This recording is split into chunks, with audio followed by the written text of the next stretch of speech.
Thomas Paine, Thomas Paine, Thomas Paine, Sam Adams, Sam Adams, Sam Adams, Benjamin Franklin, Benjamin Franklin, Benjamin Franklin. These men spoke up for what they thought was right. From their courage came such documents as the Declaration of Independence and the Constitution of the United States. From their willingness to speak what was sometimes unpopular but right, we enjoy such liberties as freedom of speech, the right to keep and bear arms, and freedom of religion. There are those who still wish to oppress our freedoms, and there are still patriots willing to stand up and defend life, liberty, and the pursuit of happiness. Men like Zeb Bell, who honor our founding fathers and what they stood for. It's now time for Zeb at the Ranch, speaking up and defending your freedoms. Brought to you by Magic Valley Les Schwab Tire Centers and all of the other great advertisers on the program. And now, Zeb Bell. Here are some words of wisdom to the younger set listening this morning. You've got to be careful with the old guys. You just never know what they have done during their lifetime. Amen. Good morning, everybody. Here comes Kate Smith, and God bless America, followed by a patriot to call in and give us our Pledge of Allegiance. Beautiful morning. Good morning. And a good morning to you and yours. I'm Zeb Bell, Zeb at the Ranch, and of course brought to you by our major sponsor, your Magic Valley Les Schwab Tire Centers, all 7 locations serving you. And it's the big Founders Celebration going on right now, as I said, at all 7 locations, along with some of our great advertisers, like Burley Physical Therapy and Rehabilitation. Hello, Nick Greenwell and the crew at 1263 Bennett Avenue, Suite 2 in Burley, helping you get back to being you. Let's go to the phone line right now and say good morning for our Pledge of Allegiance. Well, good morning, sir. You demand. Go ahead. Fine, right. Thank you. I pledge allegiance to the flag of the United States of America and to the republic for which it stands, one nation, under God, indivisible, with liberty and justice for all. Attaboy, attaboy. All right now let's go with the weather forecast. And the weather brought to you by K&R Rental at 256 South, 600 West Heyburn. You know, it's easy to find right there on the Burley-Paul Highway. Roger and the crew, they've already been working for over an hour. My goodness, serving you with all the tools, all the equipment that you need. And if you're not sure what you need, all the better. They've got the experience and the knowledge. They can help you and tell you. Stop in or give them a call. K&R Rental on the Burley-Paul Highway, 678-3122. Right now, here's Gina with the weather. Expect to scrape your windshield this morning. It's going to be chilly. Other than that, sunny skies for today, high of 40. Here's your weather forecast for Zeb at the Ranch. Yes, chilly morning. Currently sitting at about 14 degrees, so if you're going to go out anywhere, you're going to have some frost on your windshield, so scrape it. Again, like I said, sunny skies for today, high of 40. Tonight, mostly clear skies with a low of 29. Tomorrow, we do have a 20 to 30% chance of rain and or snow showers in the forecast. Winds are going to be picking up as well. Out of the west-southwest, right around 15 miles an hour. Winds could gust as high as 30 miles an hour, and we are looking at a high of 45. For tomorrow night, slight chance of rain or snow showers again. Breezy, and we are looking at a low of 28 for Thursday. Mostly sunny skies, high of 40. Friday, sunny and 43. That is your weather for Zeb at the Ranch. Thank you, Gina. And don't forget, they've got heaters to keep you a little warm. It's chilly out there this morning, let me tell you. K&R Rental's got the heaters for you. They've got all the equipment, all the tools, everything at 256 South, 600 West of Heyburn. And they will answer your questions. K&R Rental, 678-3122. Hey, don't forget, everybody, Thursday means sale day at the Burley Livestock Sale Yard, 1100 Occidental Avenue in Burley. And the telephone number to call for cattle consignments or sale information, 678-9411. 678-9411, Burley Livestock Sale Yard with Merv May, Cade Rogge, and Lance Udy.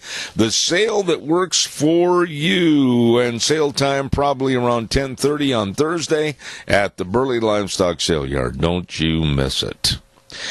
And if you need to go to an activity and you went to the closet and said, "Oh no, I forgot to have that dry cleaned. Hurry into Daryl's Cleaners today at 1223 Albion Avenue in Burley. They can clean anything. I mean, they do a great job on my rumply crumplies. They can do a great job on yours. I mean, I take my Wranglers in there and all my dress shirts and sports jackets, and Deanne takes in her dresses, everything, and it comes back brand spanking new. Absolutely. At Daryl's Cleaners, 1223 Albion Avenue in Burley, you stop in and see these good folks today. Wednesday tomorrow is the beginning of Lent with the celebration and commemoration of Ash Wednesday. And it is also falling on the same day as, of course, Valentine's Day. Kind of, mutually running together somewhat, I would say, this year.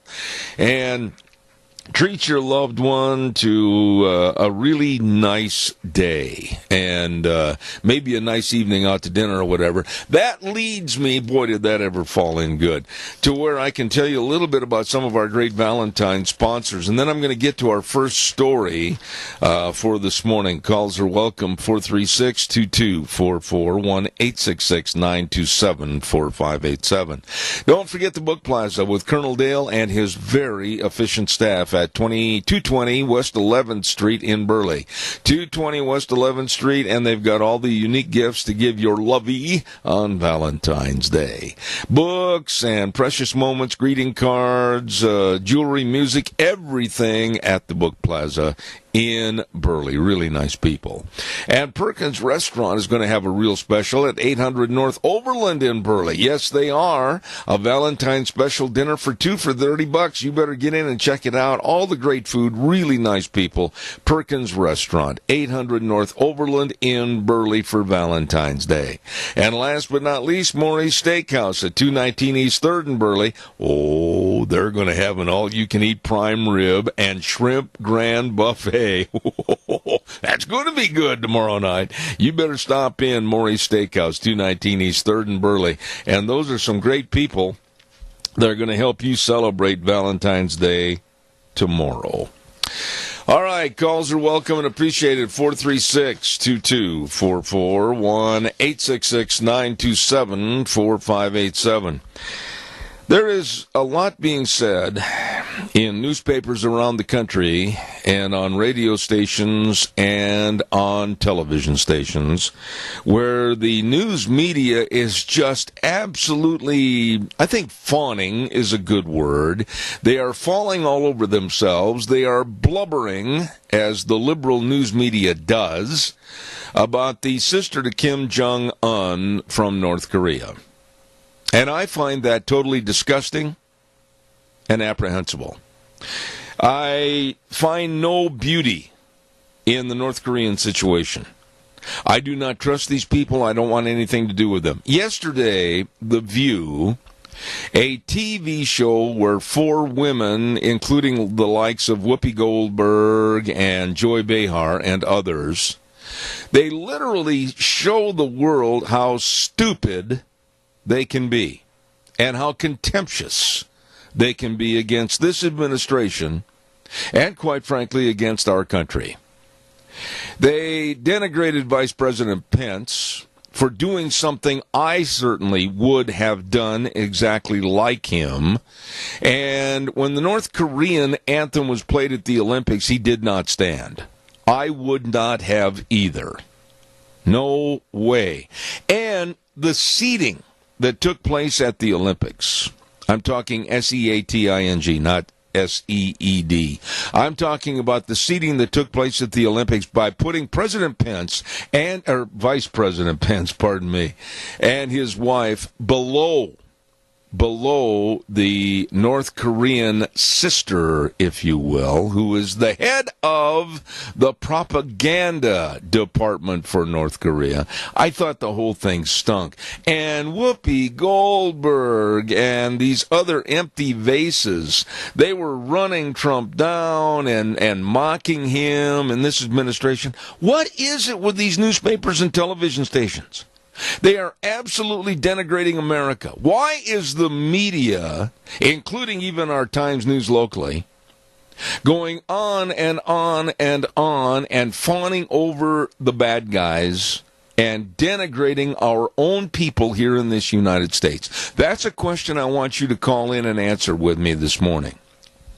While I'm waiting for your call, I also want to remind you about Ramsey Heating and Electric, and they're located at 2600 Overland Avenue in Burley. Yes, they get there early in the morning and open the doors at 7:30 till 5, Monday through Friday. They've been in business for almost 60 years, a long time of serving you with the best of heating, cooling, and all your electrical needs. I urge you to stop in and see them today. Yes, sirree, Bobby, Ramsey Heating and Electric.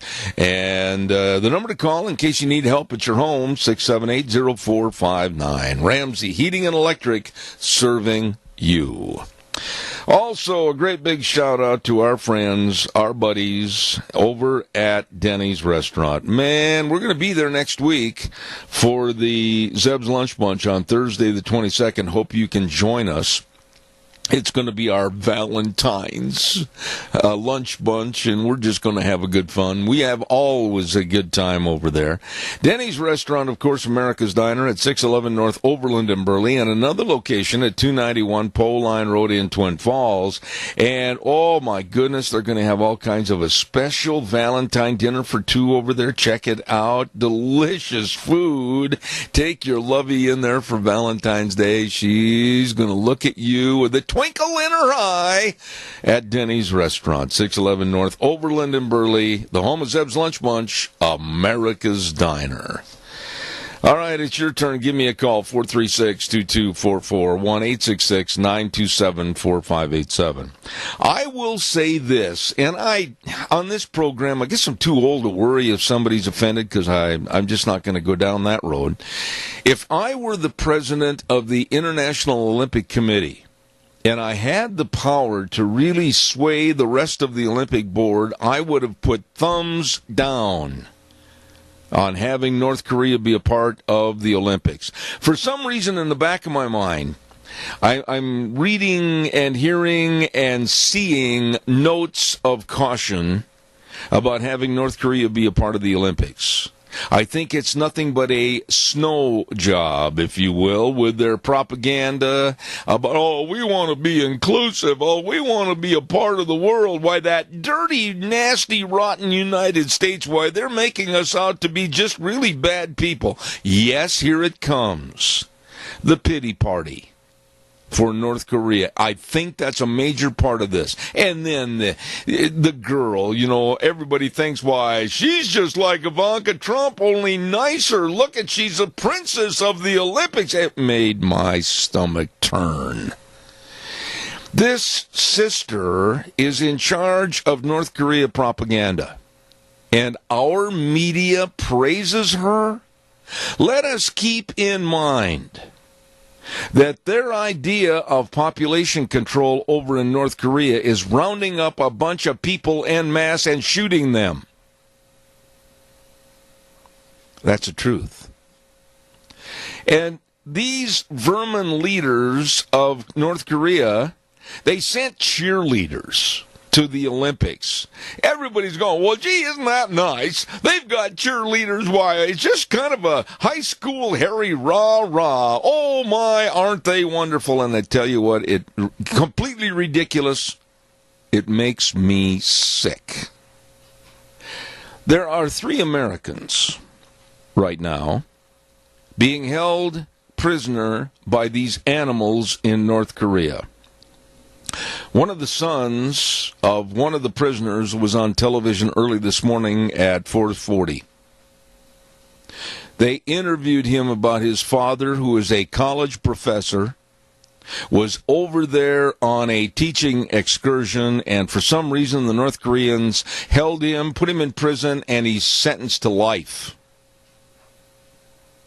And the son tearfully looked at the camera and said, please, please help me bring my dad home.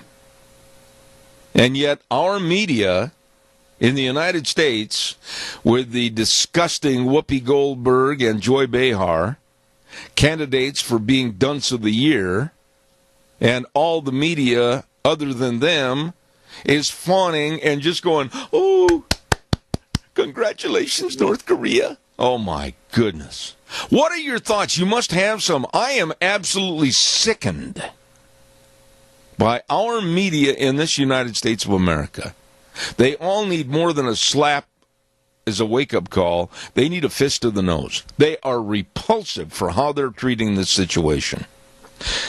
Calls welcome, 436-2244, 1-866-927-4587. Want to remind you, too, about some really, really good people, and we're talking about our friends at, of course, Pomerel Place. I want to slow down here for a minute and just tell you that if there's seniors out in my listening audience that are living alone, that's dangerous, and you never know what might happen. And it's lonely to be living alone. I mean, there's a lot of things you want to share with someone, and your spouse might be gone or has passed away, and there's a lot of safety hazards and injuries that are possible living alone, and you're not eating correctly, and maybe missing your medication, kind of just saying, oh, well, that's all right. Well, no, it's not all right. Pomerel Place offers the ability for seniors to maintain their independence both safely and comfortably, but feel safe and be safe. Yes. Pomerel Place, a place for senior living, 1301 Bennett Street in Burley. Number to call, 677-8212. Really good people. Wake up, little Susie. Come on, callers. Give me a jingle, 436-2244. I want to hear from you. Hey, don't forget Dino's Septic Service in Rupert. They recently purchased Dennis Dockstetter's pumping service, and they've got bigger and allow for more service and more people. Man, I'll tell you what, they've got septic tanks and drain fields installed, septic tanks pumped. Ooh, you don't want to do that job, but they do. They really do a great job. Sewer and sink drain lines clean, fast, fair, friendly service. All you need to do is call them at 436-6526 or in Burley, 678-1638. And they've got that great big old truck that says, smells cargo on the way. And that's Dino's Septic Service in Rupert. You give them a call right now. Get it done. All right, give me a call. Get her done right now. 436-2244, 1-866-927-4587. There's no newspaper. There's not a radio news or a TV news. Just in the last few minutes, CBS. Oh, man, the North Korea, the sister, and everything. Everybody just absolutely is putting her on a pedestal for some reason. I can't quite figure it out. And I know that this is going to be a ploy. Mark my words. If I'm wrong, I apologize, but I don't think I'm going to have to do that. This is a ploy to have the pity party, like I said a few minutes ago, for North Korea. Oh, that nasty United States. Doggone that President Trump and Vice President Pence. Why, they just don't like us and they're picking on us. That's the ploy. And I think that's one of the big reasons they got involved in the Olympics this year in the first place. Come on, give me a call, 436-2244, 1-866-927-4587. Some people that really helped me, and I'm very appreciative, and they've been on our program for a long time, is Burley Physical Therapy and Rehabilitation at 1263 Bennett Avenue, Suite 2 in Burley. Nick Greenwell and all the physical therapists. You go in there, they sit down, they talk to you, they find out about your injury or maybe trying to recoup from a surgery. They want to know everything. They do know everything, and then they set up an exercise program, and they help you to get back to being you.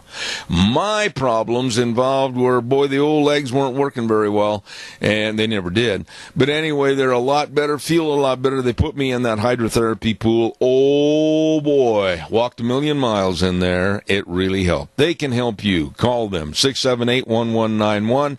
Burley Physical Therapy and Rehabilitation, waiting to serve you.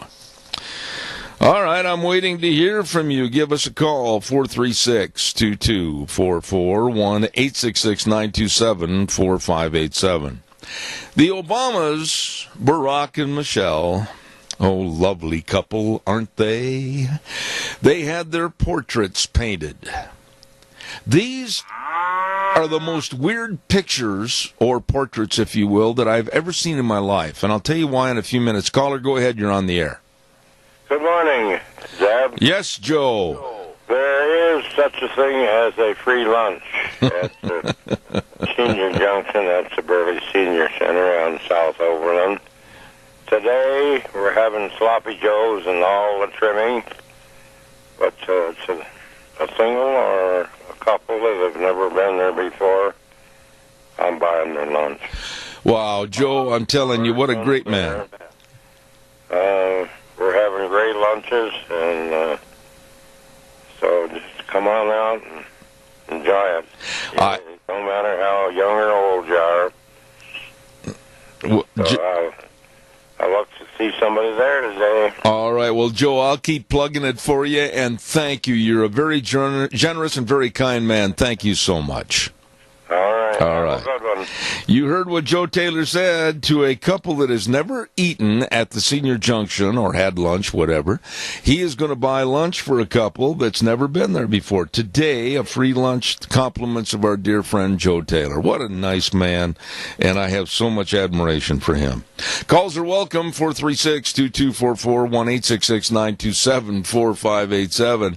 Again, I want to talk to you a little bit about the Obama's portraits. Now, the one with Barack, he's in the middle of what looks like they glued a chair. Honestly, this is what it looks like. It looks like somebody glued a chair to the wall at Wrigley Field, the outfield wall, with all the ivy and all the other stuff hanging on the wall. Honestly, he's right in the middle of all this, and it's the most weird thing I've ever seen. Now, his likeness or his caricature, it does look like him. They were asked to kind of make the ears a little smaller, and the artist did not. But on the other side, with Michelle, I'm telling you what, if that's Michelle Obama, I'll eat this piece of paper that I've got these notes on. That person that's painted in that picture doesn't look a thing like Michelle Obama. Now, a lot of you might think I'm being unkind. So be it. The person that is in the picture looks a heck of a lot better than the real Michelle Obama. And there is not one single thing that is going to lead you to think that that's Michelle Obama. Not one. She has, as a physical attribute, if you will, a rather large, pronounced jaw. Not in the painting. And when you see her, Michelle, standing next to that painting, and they say, well, this is Michelle Obama, you're going to go, come on. And what was really interesting about this painting, or these paintings, is that it was mentioned early this morning. I was checking on some various notes for my program. The artist that did Michelle's painting, there was two different painters that were commissioned. The artist that did Michelle's painting has had many paintings that are off in left field that show people being beheaded. Mull that for a few minutes. Honestly, I'm not making this up. Calls are welcome, 436-2244, 1-866-927-4587. Weird and more weird. Yes, it is. Want to remind you about the urgent cares. Oh, my, they do a wonderful job, and they're open 7 days a week. You get treated, not seated. That's exactly right. No appointment needed. And they've always got a qualified provider on staff. And they're trying really hard to save you money on your health care. So please stop in. I mean, you got a cut or a strain or a sprain or whatever. I mean, stop in to Riverview Urgent Care in Burley at 382 North Overland. Or you can go to the Urgent Care of Twin Falls, 2392 Addison Avenue East. Or the Urgent Care of Jerome, 133 West Avenue A in Jerome. For families and businesses, they offer the DOT physicals and drug screening. It's all there to serve you at the Urgent Cares in Burley, Twin Falls, and Jerome. You stop over and see them today. Wow, how about a call this morning? My goodness sakes, everybody must be sitting back and just saying, I'm cold, I don't want to move. Well, give us a call, 436-2244. There you go, good morning. Good morning, sir. How are you? Oh, I'm doing great. What a beautiful morning. You didn't call me back. No, I didn't. I had part-timers. Yeah. I remember part-time I don't. So in other words, you had that, I won't call it what I normally call it, but you had a little bubble that perhaps messed up your brain. Yeah. Okay. I did too. Yeah. It kicked up the year. You know, don't ever do like I do a lot of times. I get so many calls during the day in my office. And a gentleman called me the other day, and I said, hey, just give me about 2 or 3 minutes. I'll call you right back. I'm on long distance. And then about 5 o'clock, 6 o'clock at night when I was having supper, I thought, who was that? That's kind of what happened to me. What can I do for you? Hey, those portraits of Barack and Michelle, I seen them yesterday, and you hold Barack's portrait up to the past presidents, and you got to laugh. Yeah. It is the most untasteful portrait I have ever seen, and that the portrait really, honestly, shows how he governed this country compared to the other presidential portraits. Yeah, like he's in a field of marijuana. Yeah, like he was a daisy, one of the hippies out of the 60s, you know. It was the most weird setting. You know, I give credit, I guess, and I underline the word credit, to the artist for coming up with a different take, a different stance, but to have him elevated off the ground on a chair, a regular wooden chair, like the chair is glued to the outfield wall at Wrigley Field, it's weird, man. It is. It really is. And then that artist you was talking about that had drawn portraits of people being beheaded. Yeah. But I also read in that same, on a deal on him, that it's white people being beheaded. Yeah, you're right. And it's so perverse and so absolutely scary. But now I'm going to ask you an honest question, because I know I'm going to take criticism from some of the liberals in this area, which I relish getting. When you looked at the picture, or the painting, pardon me, of Michelle Obama, honestly, come on now, Doug, am I being harsh when I say the picture doesn't look anything like her? It didn't. I had to read the deal, and it said Michelle, and I looked back up at it, and I went, no, they had a picture of somebody else. The facial features of Michelle Obama are not there in this painting whatsoever. Honestly, I thought it was a picture, and I can't remember the oldest daughter's name, but it looked more like her than it did Michelle. Yeah, I couldn't place her. Had I just seen that and somebody said, well, who is that? Michelle would have been the last person I'd have guessed. Yeah. Michelle is an interesting person behind the scenes. And interesting like, look out. I don't trust Michelle. I think there's a lot more of a power mama there than what people realize. Yeah. Yeah, and both of them, Barack and Michelle, had a law license. Yeah. And got it pulled, and you don't give up a law license. It gets pulled. Only way you turn it in is they're threatening to take you to court. They belong to that Chicago firm that's so well known, and the names were Dewey, Cheatham, and Howe. Dewey, Cheatham, and Howe. Oh, that's backwards. It's supposed to have been How Do We Cheat 'Em. Yeah, okay, there you go. No, but I'm glad you commented on the portraits, because it's absolutely ridiculous. Real quick question, short answer.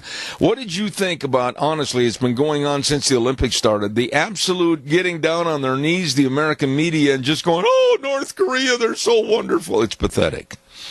Well, I wasn't surprised by it, because look at, they're against Israel. Yeah.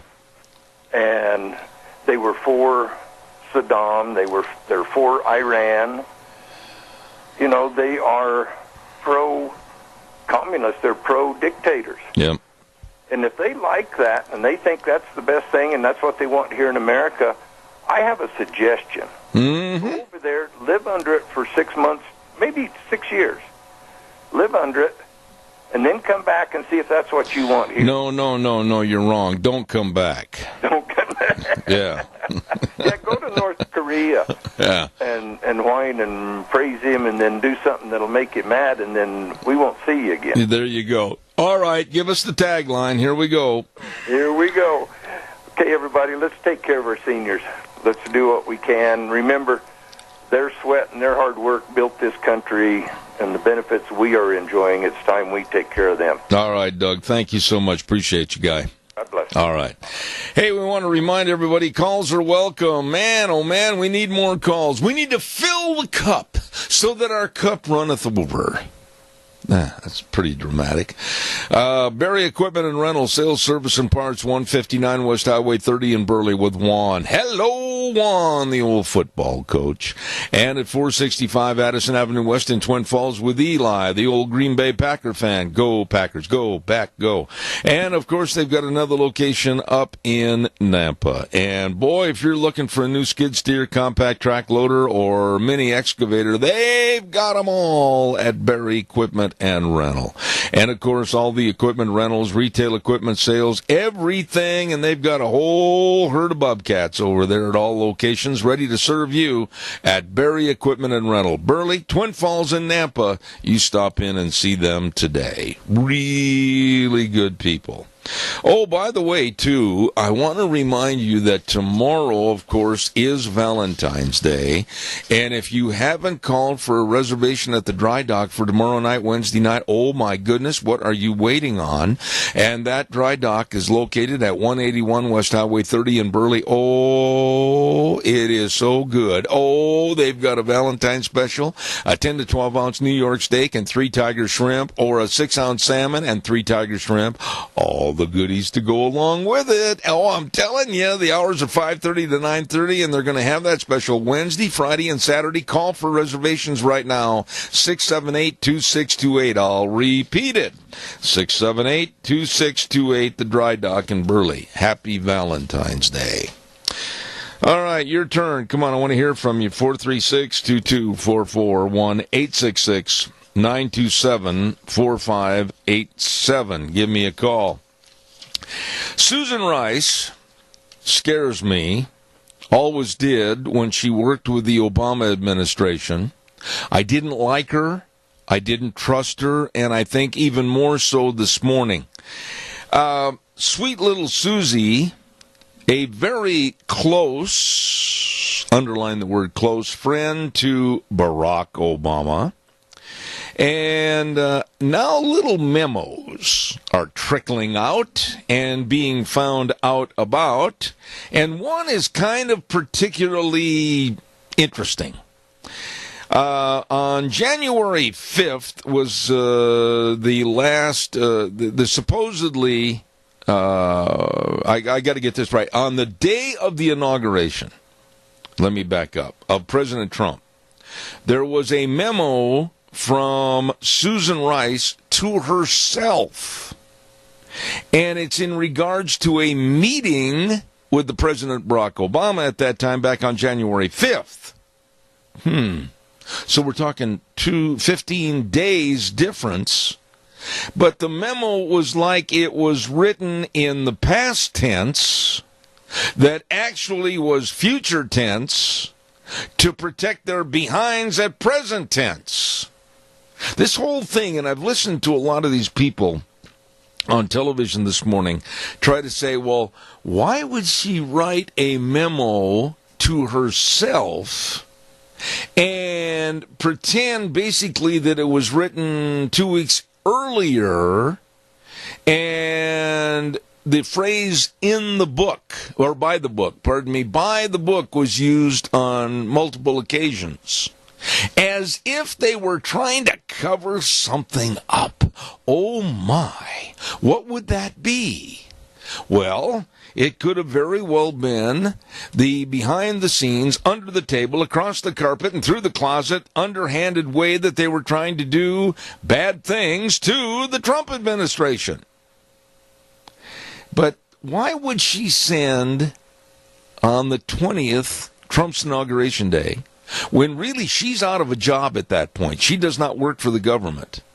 and Obama's not the president anymore, and write a memo pretending that it was written on the 5th. If that's confusing to you, it's confusing to me too.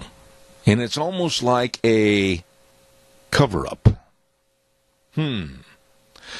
Calls welcome, 436-2244, 1-866-927-4587. Come on, pick up the phone, dial the number, it's easy.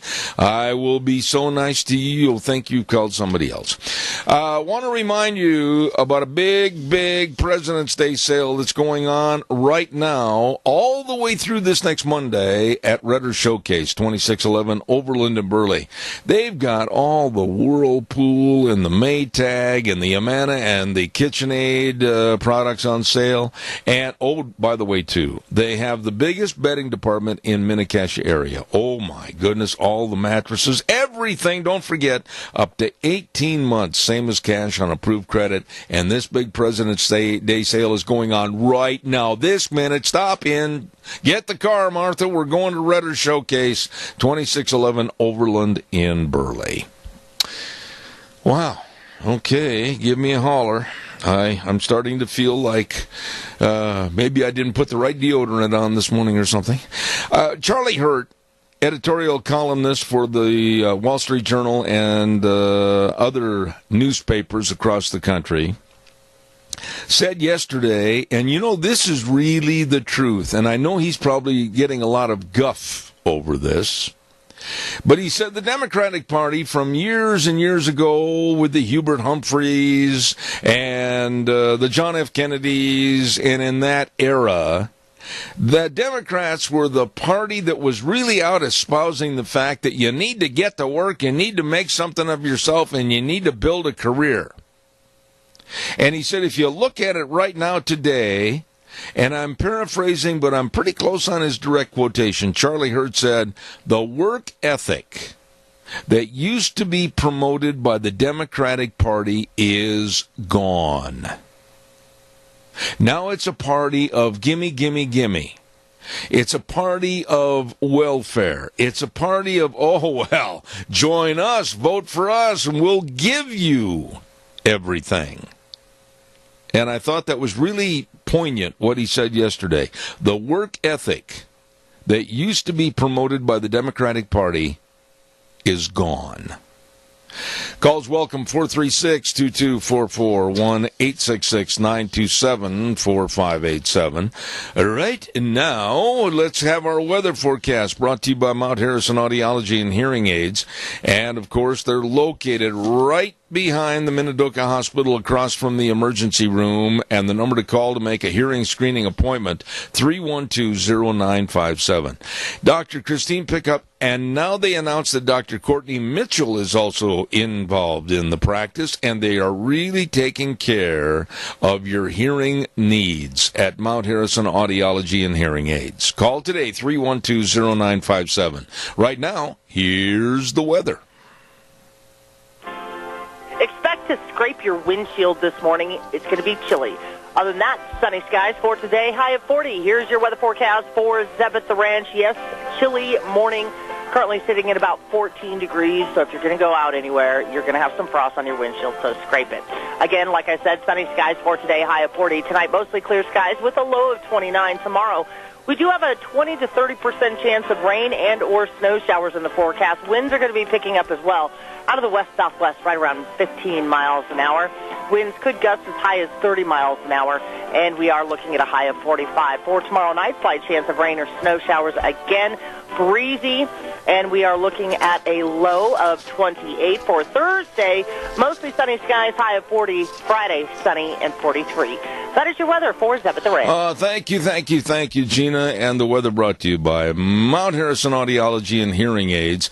As I said, they're over there right behind the Minidoka Hospital across from the emergency room. Number to call, 312-0957. If you've noticed any signs of a declination of hearing or whatever, please get a hold of them. They can and they will help you at Mount Harrison Audiology and Hearing Aids, 312-0957. All right, your turn. Come on, callers, give me a jingle. 436-2244, 1-866-927-4587. Some of the political cartoons, they don't have to use any slogans or any long taglines or anything on the bottom of them. But there was a cartoon that was in the paper this morning that kind of sums up the Democrats and what's happening in our country right now. And if you didn't see it, I think it absolutely bears repeating, and you can kind of close your eyes, not if you're driving, though. Please leave one eye open. And it's a box of candy. And on the candy, it says, Sour Democrat Hearts. And the candy is spilling out onto the table, and you can read it's the Valentine candy that, you know, always has little slogans on it like, I love you, be my Valentine, not this. It's never Trump, not my prez, resist, and impeach. That's the box of candy. And really, when it comes right down to it, that's the Democratic mantra right now, is to do everything negative, not to have a platform, not to try to make their party look bigger and better and try to increase the voter fold by really having something to offer, but it's absolutely, like it says in this cartoon, the Democrats' sour candy. Never Trump. Crumbs. Not my prez. No, no, no. Impeach. And why? And I asked this question the other day. Why would anybody looking into November for the midterms, honestly, when you know that that's their flag, that's their battle flag, never Trump, fight back, resist, don't ever help, don't do anything, why would you want to vote Democratic? Why would you want to pick out one single person in the Democratic Party to represent you, even if it's for the position of dog catcher? You know, we have offered, I've said this many times on the program, we have offered to have, whether it's county or state Democratic leadership come on the program, and they've been very rude and demeaning and would not come on the show. And I know it might sound like brag, but it's a fact. It's the #1 rated talk show in its time slot. And they can come on here and they can talk to us about, well, we believe this, we believe that, and then I can counter it and say, well, how about this and how about that? And we can have a adult conversation. But they won't do that. And they snipe in the background. And that really offends me, because you, the audience, you deserve to hear what they want and what they think they can do. And they're not being forthright, and they won't be. Calls welcome, 436-2244, 1-866-927-4587. For those of you that took the time to read this morning in the Times News, and I do read the Times News, even though I really give them some grief every now and then over what they do or don't do, or they're overlooking proofreading and everything else. But there was a story, op-ed in there this morning by a guy by the name of Harry Littman. And he practices law at the Constantine Cannon law firm. And he teaches constitutional law at the University of California in San Diego. And it was one of the most interesting op-eds this morning, because this guy absolutely hates Trump. He hates the Republican Party and the administration. And he said things in there that are kind of opposing each other at times during the story. He said, now that a consensus is beginning to emerge that Special Counsel Robert Mueller has the evidence to make a compelling case of obstruction of justice against President Donald Trump. Wait a minute. This thing has been going on for a year. Nobody has come out with any answers. Nobody has come out with any compelling evidence or a consensus. So the guy that wrote this story, old Harry Littman, he's not really the sharpest knife in the drawer. And then in the first part of the story, he says, we won't know for some time what Mueller's probe will uncover. But we already know that the Trump campaign had extensive contacts with Russians. Okay? And in the last part of his story, he says, ultimately, the political argument is just a way to dress up the grim fact that the Republican majority seems indifferent to the strength and severity of the charges that Mueller is developing. What are the charges? What is the compelling evidence? What are the great severity of these charges, and how is this being developed? We don't know anything like this. It's never come out. But yet the left, they come out with these stories of intrigue that they know something you don't know, and they dance around the maypole and act like they're holier than thou. But really, what is it? Is there evidence? Compelling evidence? And it's a general consensus? Really? Calls welcome 436-2244, 1-866-927-4587. I think a lot of times the left and the Democrats, they just love to hear their voice, or they love to read what they have written, and it just makes their whole day. Don't forget our major sponsor, your Magic Valley Les Schwab Tire Centers, where doing the right thing matters, and they do the right thing. Absolutely. They are celebrating right now. Caller, I'll be right there. Their founder's celebration, Mr. Les Schwab. What a great man, and I was so privileged to meet him years and years ago. And they've got great tire buys right now, like for your car, the Road Control Touring AS at $74.98, all-season design with a smooth, quiet ride. And, of course, don't forget to have your brakes checked. They've got a free brake checking and a free pre-trip safety check to make sure wherever you're going, you can turn around, come back home safely. All of this and more with front-end alignment, shocks and struts, batteries, the whole 9 yards, always at your Magic Valley Les Schwab Tire Centers. Lane and Rupert, Dave on Blue Lakes and Twin, Mike and Buell, Mike and Jerome, the Twist family in Paul, Daniel on Poline in Twin Falls, and Randy on Overland and Burley, the best. Your Magic Valley Les Schwab Tire Centers. Good morning, caller. How are you? Yes, good morning, Mr. Zeb. I'm doing great, and you? I am fantabulous, thank you. Well, okay. Now, just a quick take on what we were just talking about.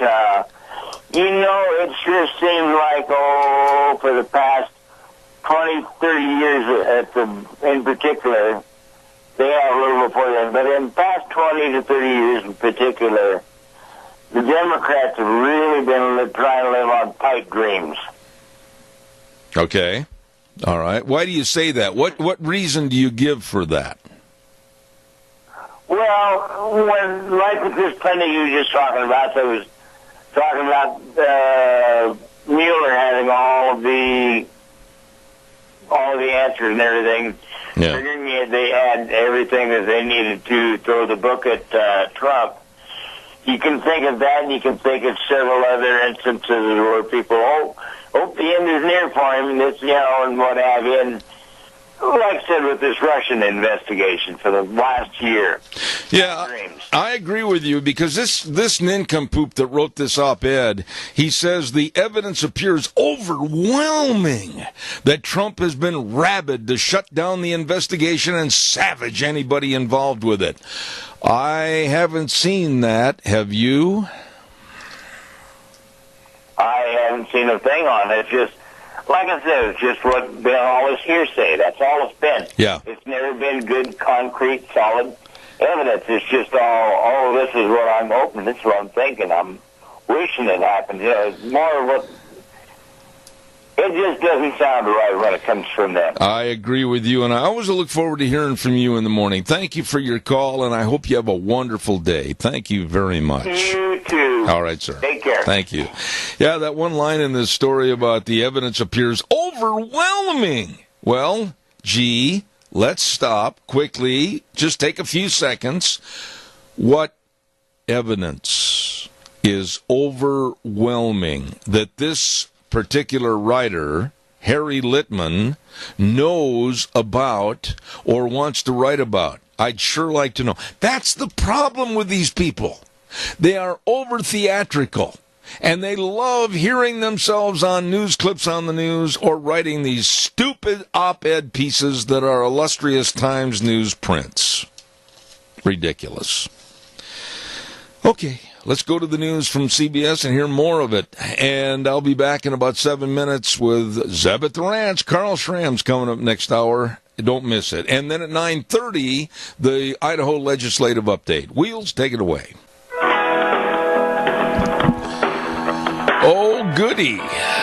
You know, when you're in live radio and you have some problems come up, and I'll tell you about those in just a minute, but right now I want to say a big shout out to our major sponsor, your Magic Valley Les Schwab Tire Centers, our major sponsor of Zeb at the Ranch.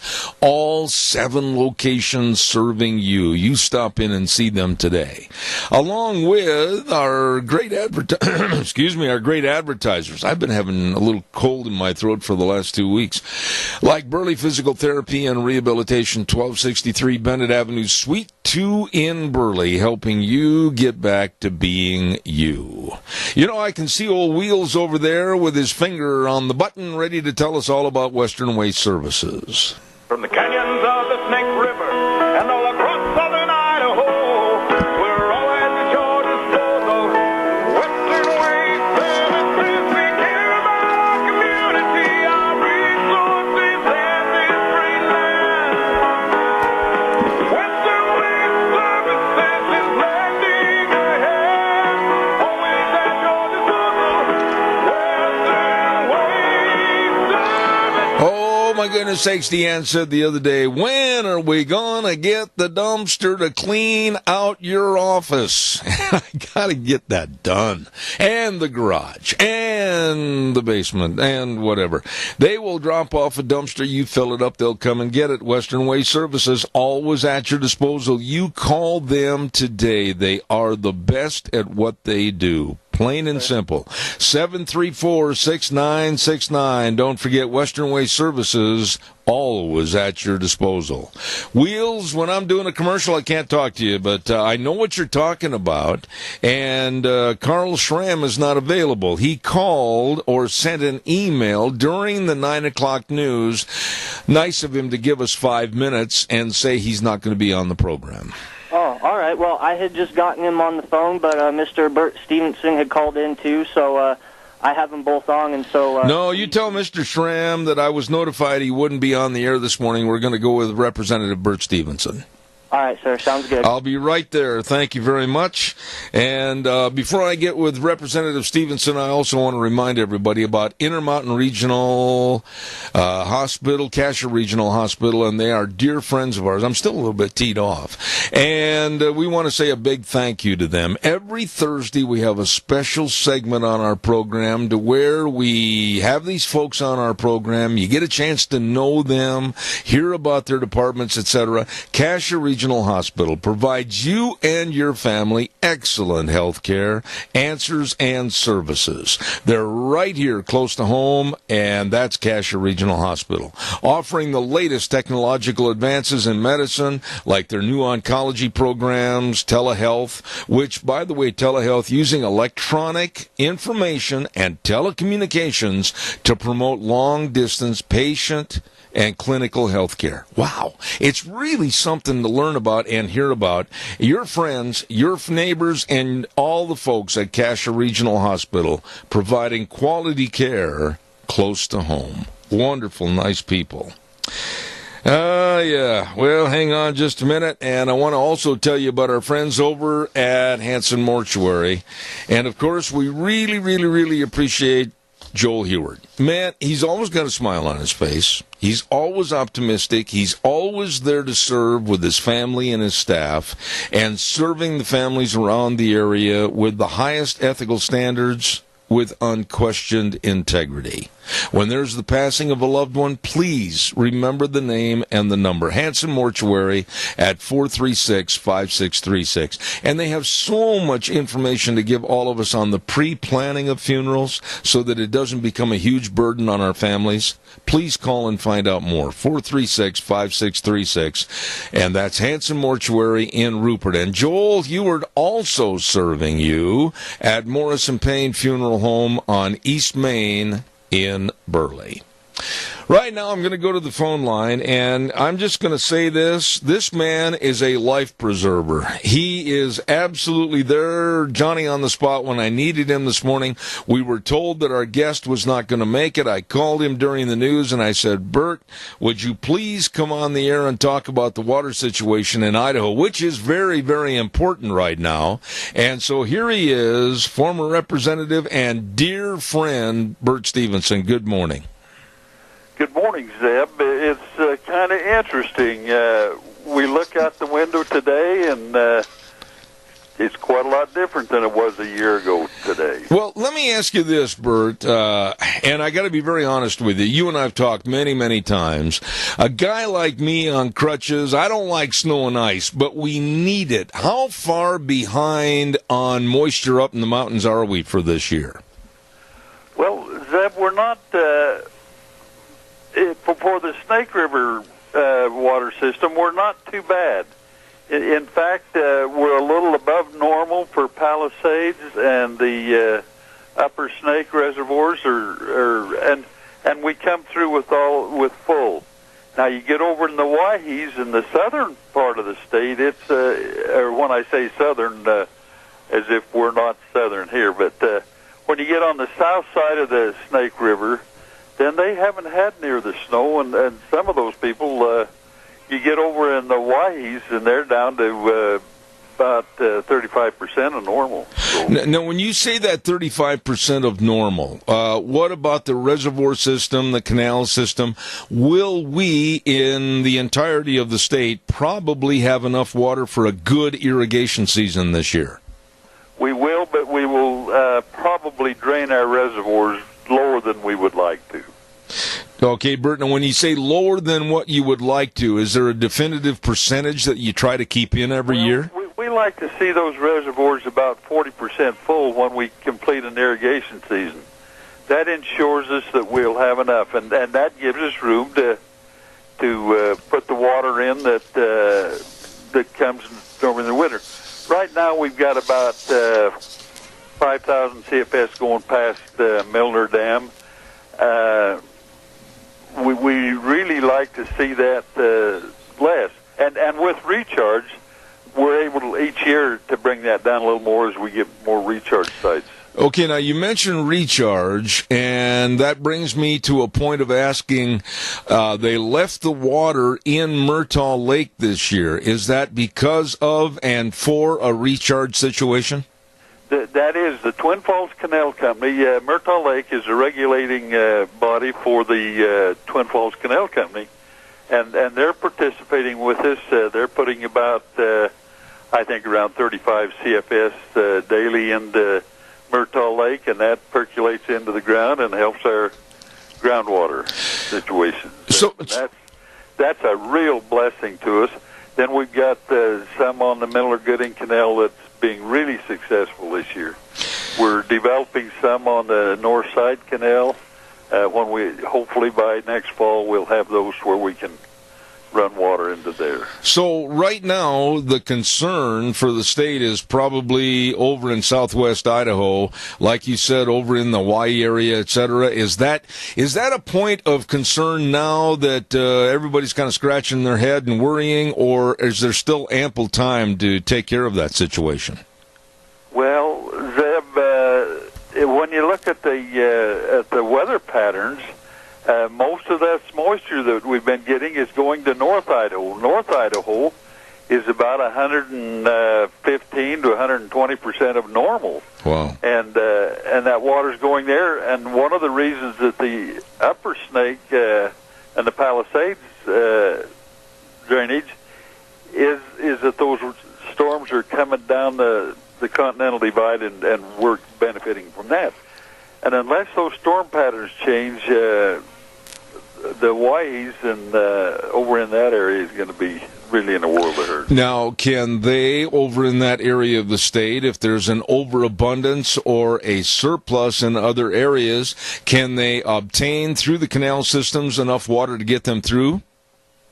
No, most of those reservoirs that take care of the Hawaii's over there is in Oregon, and they haven't had a lot of storm on the eastern side, the southeastern part of Oregon. Bert, when you go to these water meetings and you're on the State Water Board, I mean, what's the general meeting like? I mean, does everybody get a chance to speak and say, well, in my area, we're going to be short this year, and the scientists have looked at it and they say, well, we might be down 30% or whatever. What takes place when you go to these water meetings? Zeb, in our water meetings, the responsibility of the State Water Board is to develop and preserve water in the state of Idaho.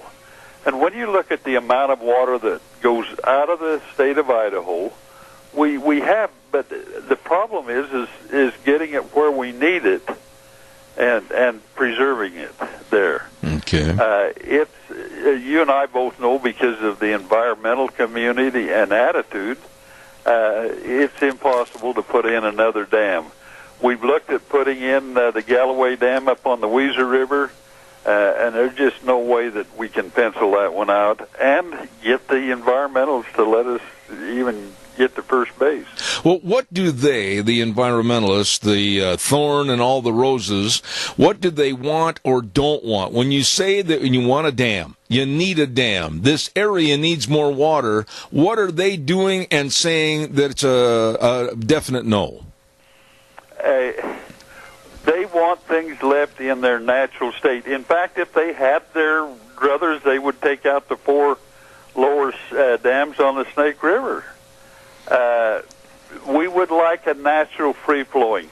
They don't realize that the river used to be, before the dams were put in, the river was dry at Blackfoot for several months during the year.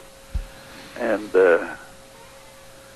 so that's when I say they wanted things back to the free-flowing, it's that thing that humans have messed everything up. Well, when do you have a chance on your board to sit down and talk to some of these people or some of their various heads of their groups, etc., and try to talk and visit and maybe create a sense of agreement that maybe they don't know that they might want to learn, or are they just pig-headed and they're going to have it their way or no way? Well, they come in with Zeb, with the position that we have to protect the fish. Well, you and I and everybody else have no desire to take all of the fish out of here, but we have to manage the water so that we can use it for these other communities as well as keep the fish alive. The other tragic thing of it is, Zeb, is there's no real proof that more water in the river is better for the fish. Well, explain that to me. You're very, very well versed on water issues, far more than I ever could be. But how does adding an inch or so of water to the Columbia all the way downstream to the ocean, how in the world is that going to promote better fish health and a better fish as far as numbers are concerned? Zeb, what they say is the water backed up in the reservoirs doesn't move fast enough, and so the fish are too slow. The smolt are too slow getting out to the ocean, and so we've got to spill water to get them out there faster. And I can tell you can only spill so much water, and then you create another problem of too much oxygen in the water, and that messes the fish up. So basically, they're asking for a carnival ride for the fish to go whee all the way to the Columbia, and that's going to make them have a healthy habitat? That's what they tell us. And Zeb, I don't question some of the things, but someplace we have to figure humans into this equation, and we can't do it all for fish. We've got to provide opportunities for the industries to stay alive in the state of Idaho, Washington, and Oregon. Well, that's exactly right. And I've talked to many of my friends in the rodeo business that also have huge farms along the Columbia River in both Oregon and Washington. And they're very concerned about the future because of the environmental movement. Now, that being said, do you look for a little bit more of a softer approach through the Trump administration, or are they still out to stop all the farming operations up in those areas? Well, Zeb, it depends on who you talk to. The one thing that we have felt really good about is the water for the U.S. That every pond around was considered water of the United States. I have a strong feeling that that movement is propagated in order to give the federal government control over the water. Historically, each state has had the ability to control the water within their state. Right. And we have interstate compacts that involve that. Right now, we're working down in the Bear River.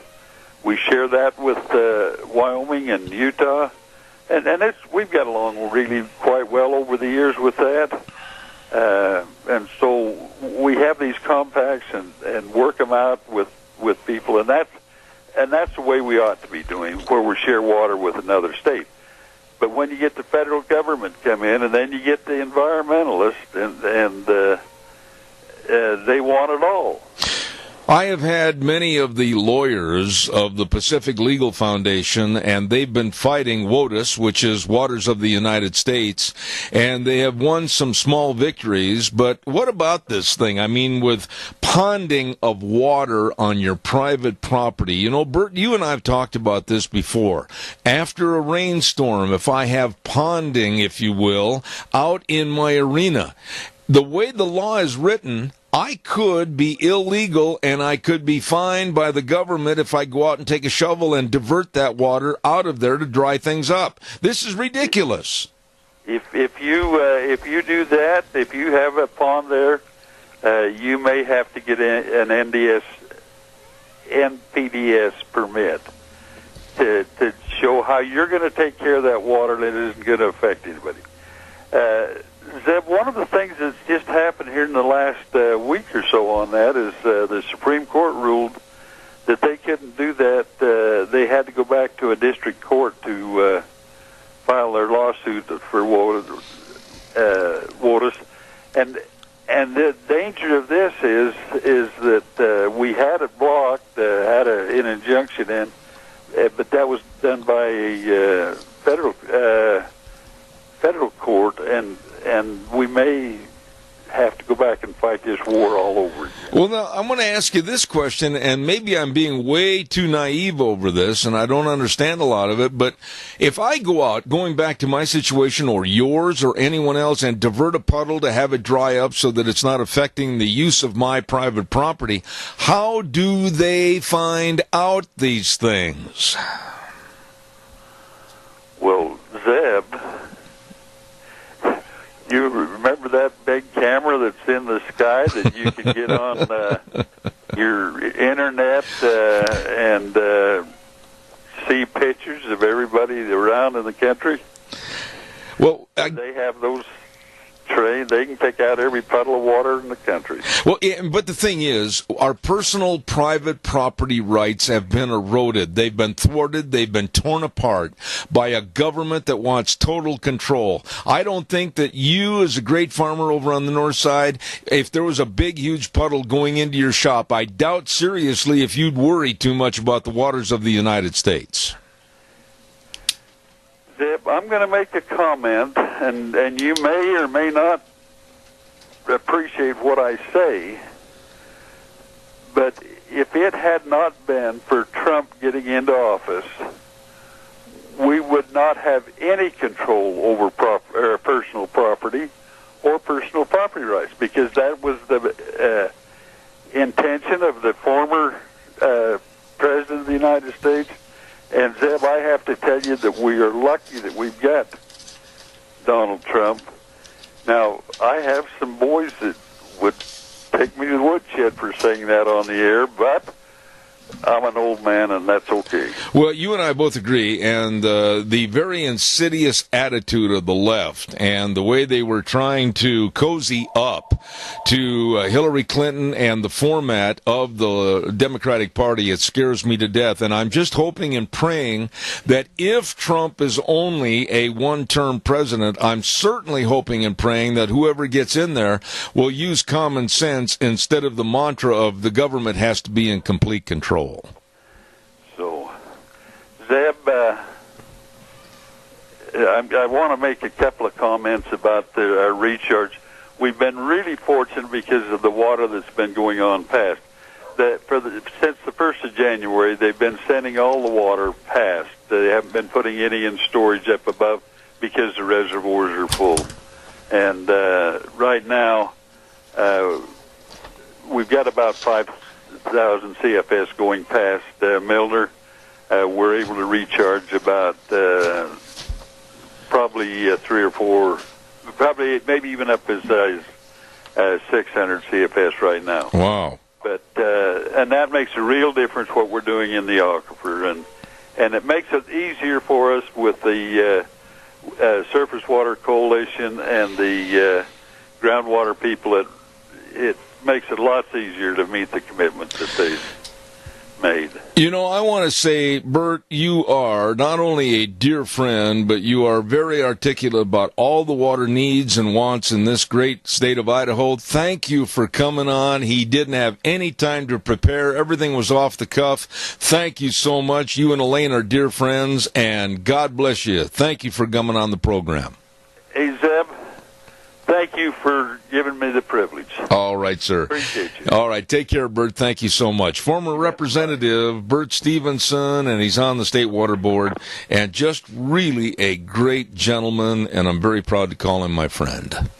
Okay, I want to remind you about a great big spring consignment sale at the Minidoka County Fairgrounds. It's going to be March 24th in Rupert. Don't forget it, starting at 10 a.m.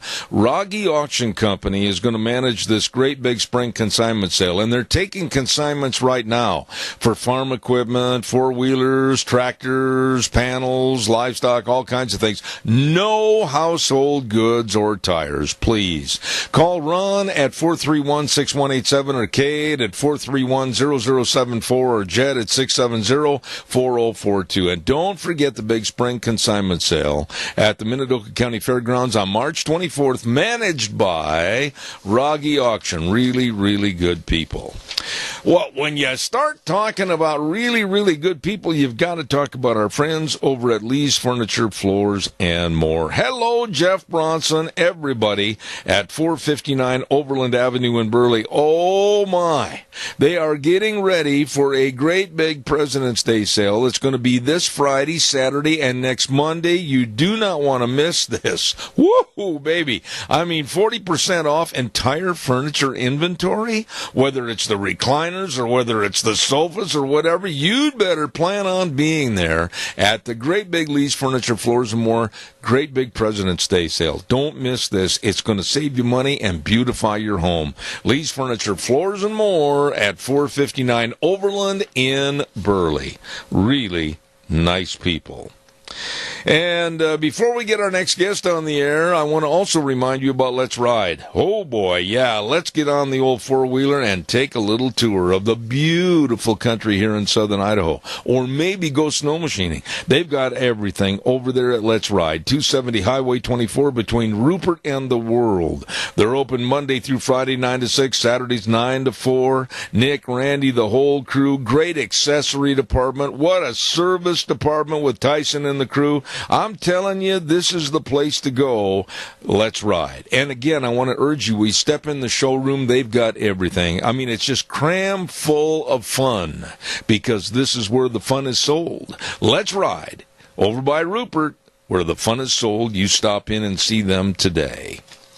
We are about ready to have our Idaho legislative update for this morning, Tuesday. And I want to say a big shout out and a thank you to Clay Handy.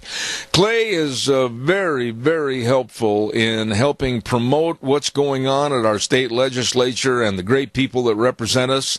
And I just want to give a great big thank you to Handy Trucking, and that's at 400 West, 100 South of Paul. Clay Handy, the entire family, they are celebrating their 90th year in operation, and they provide transportation services to Idaho and the surrounding states. Again, a big shout out and a thank you to Clay Handy and Handy Truck Lines. As we go to the phone, and we are very honored to have Representative and Speaker of the House, Scott Bedke. Good morning, Scott. How are you? I'm doing well. Good morning, Zeb. It's so nice to have you on the program, Mr. Speaker, and I want to get right into the taxes. Everybody's concerned about taxes. Will there be tax cuts? Are there going to be increases? Kind of give us a thumbnail sketch of what's going on. Well, when the dust settles, there's going to be tax decreases for most everyone, and certainly all small business in Idaho, due to the changes in the federal tax laws. The conundrum that it puts the state legislature in is that the federal government changes tax laws nearly every year, and we have a practice of conforming with the federal changes. So if you get a deduction at the federal level, then you would get a deduction at the state level. Well, some of these changes, for example, the doubling of the personal exemption and the loss of, the doubling of the standard exemption, standard deduction. Let me make sure I get all the terminology right. And the loss of the personal exemptions at the federal level, and they changed it to, federal child credit, etc. But if the state conforms directly with what the federal government does, because our families are larger than average, larger than the national average, that it doesn't come out to be a tax cut in the aggregate for Idaho. In fact, it raises money to the state of Idaho. And we're going to give all of that money back, and then some, in the form of a reduction in income tax rates, and with the addition of an Idaho-based child credit. So, long story short, that's certainly driving a lot of the discussions here at the Capitol. But when the dust settles, and long story short, this is going to be a net good thing for most families in Idaho, particularly if we keep the food tax credit on the books. Now, there was a push last year to remove the sales tax off of food, and with that, the food tax credit. And as long as that stays on the books, and the governor has said that he does not support and will veto anything that messes with that, then for most Idahoans, this will be a net good thing. Now, you can find certain circumstances where it may not be, but for most, and that's what we're shooting for, is to have this be a net good thing for taxpayers in Idaho. And certainly some of the federal changes are good for business of all sizes in Idaho, but particularly small business in Idaho.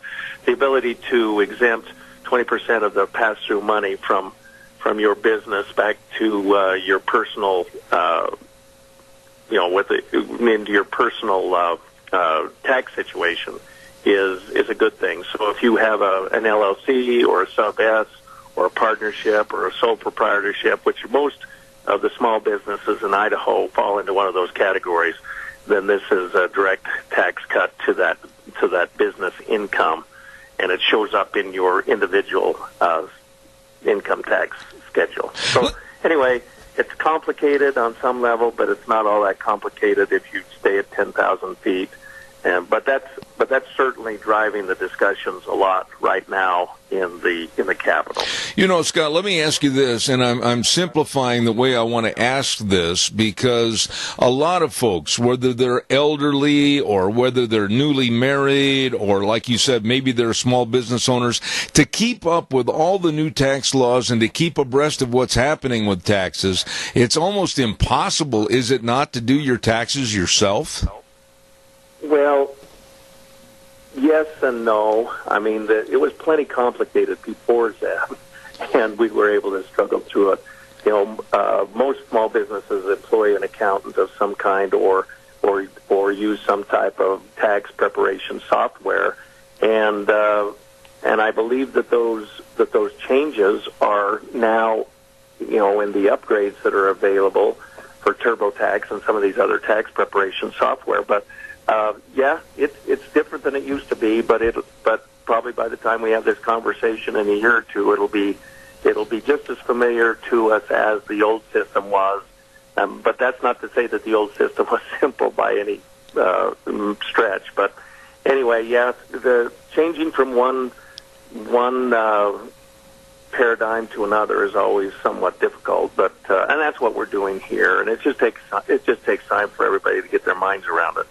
I was very fortunate, ladies and gentlemen, a couple of weeks ago to contact Scott Bedke, our Speaker of the House, along with Kelly Anthon and Clark Kaufman and others. The ELD, electronic logging device, mandate that was signed into law back in 2012 by Obama, and the mandate came into effect this past December 2017. Scott, I don't think anybody was ready in agriculture for the effects of this. What are your thoughts? I know that is exactly accurate. Maybe there were some that were in the business that knew that this was coming, but for the most part, anyone that is hauling agricultural products, you know, the reduction of service hours and the electronic logging systems that, you know, so there will be no more paper logbooks, and you know, it's just the hours of service that has got to change. Like we talked before, that's got to change, and it's not right that if you have an F-250 and a gooseneck trailer, that you need a CDL for all that. Those are things that are just beyond the pale as far as I'm concerned. And while there's probably going to be some exemptions for hauling livestock commercially, or you know, for agriculture purposes, from one point to the next, but those exemptions are not going to carry over to, you know, people that are going to a rodeo or a horse show or a roping or any of that type of thing. And anyway, that's just going to take some time to iron it out. The good news is I think that we've got their attention back in Washington, D.C. And in fact, last night I went to a dinner with the board of the Idaho Trucking Association, and they're very aware of it. And they were, you know, they're using their influence as a state association and as a national association to try to get some changes out of the Trump administration. Like you said, these were put in with the previous administration. And again, this was something that was not voted on by Congress. It was just put in to rule without a vote of Congress. And now it's time for Congress to step up and rein the executive branch back in. The good news is I believe that we have a sympathetic administration now, but this is not the time to go silent, because our guys are, you know, in control back there. This is the time to pour it on to this new administration and our congressional delegation, saying that these new changes are unacceptable. And it's not like that we're trying to get around. You know, we all want safe drivers out there. We want alert truck drivers, and you know, so this is not about cutting those corners, but this has to be workable for the industry. And these changes that they propose right now are certainly not workable. And as like I said in the previous subject, yeah, change is hard and it takes time for us to adapt to it. But this one goes beyond that. This will affect people's livelihoods and the costs of goods shipped, and it will put more trucks on the road because of the limitations on service hours. Anyway, it's not a good deal. Well, big companies already, for the most part, have these electronic logging devices, but most of the small truckers, they don't have it. This is going to be a big expense for them. And anyway, you're absolutely right to have rung the alarm bell on this, and I would ask you to keep your finger on the buzzer. Well, I will say this. There's another factor, if you will, that's not even thought about when the Obama administration started this, and it's the increasing of the possibility of major disease uncontrol. If you have to stop and pull over, if all of a sudden your hours are up and you're mandated to stop or pay a heavy fine, what are you going to do with your horses and or livestock that's on that trailer? Where are you going to put them? How do you know the premise is going to be absolutely disease-free, or you're not going to pick up something like equine herpes or whatever? I mean, this is ridiculous for people to have to think that they might, when their hours are up, have to pull over and tie their $50,000 cutting horses up to a barbed wire fence. Yeah. Well, this was a solution in search of a problem in many ways, and I hope that common sense soon prevails here, and you'll find us doing everything that we can to affect the proper changes into these regulations. So that brings up a couple of so what can the listeners do? They can call into their congressional delegation, both Senators Crapo and Risch, as well as Congressman Simpson and Labrador. And as it turns out, most of those guys are going to be in Burley on the 24th at the Lincoln Day luncheon. So that's noon at the Best Western. They're going to be there. They can grab them by the sleeve and talk to them either before or after. They are going to come. Both of the senators are coming here to the State House to address the legislature this coming week, and I've already made a list of the things I need to bring up with them, including sage grouse and some of these things that we just can't get complacent on these issues, and these transportation issues are right at the top of my list that I'm going to talk to the senators about. Okay, we have a caller with a question for you, Mr. Speaker. Go ahead, caller, please. You're on the air. Thank you.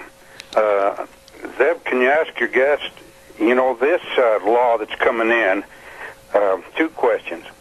I have a pickup. I don't haul anything very substantial, but when I put a trailer behind my pickup in any form, how is that going to affect me? Even if it's a non-agricultural thing like hauling a big item of junk to the dump and then return home. The second question is, how does this relate? Because in my opinion, the carbon tax credit is not a dead issue, and this is going to hit us right there on the carbon tax. Okay. Can he address those two items? I'll ask him, and I caller, thank you so much. Yeah, I could hear the question. So, with regard to the pickup with a trailer, I believe, and I'm not an expert on this because none of us have had to be experts on this, Seb, but I believe that if you're above 26,000 gross vehicle weight, right, then that's when the restrictions start coming in. And the way I understand it, under these new rules, when enforced, anyone that is operating a vehicle that is over 26,000 pounds, and of course, when you put the trailer on the pickup, and if you have any kind of a load whatsoever, you're going to get up above that amount. I mean, so if I go into the sale, this Thursday in Burley, and I pull, my gooseneck trailer in full of cull cows, then I can easily, the math gets me above 26,000. Now, as long as I'm licensed and whatnot, I mean, that's the way we've been doing it has worked. Now, if at 26,000 pounds, I need to have a commercial driver's license at that point, then that's a problem. Yep. So if that applies to this situation that the gentleman described, or if that and I don't know exactly how much an RV a fifth wheel RV is. I don't think and the pickup gets above 26,000. But anyway, if you have any type of an agricultural load on, you're going to be close, if not over 26,000.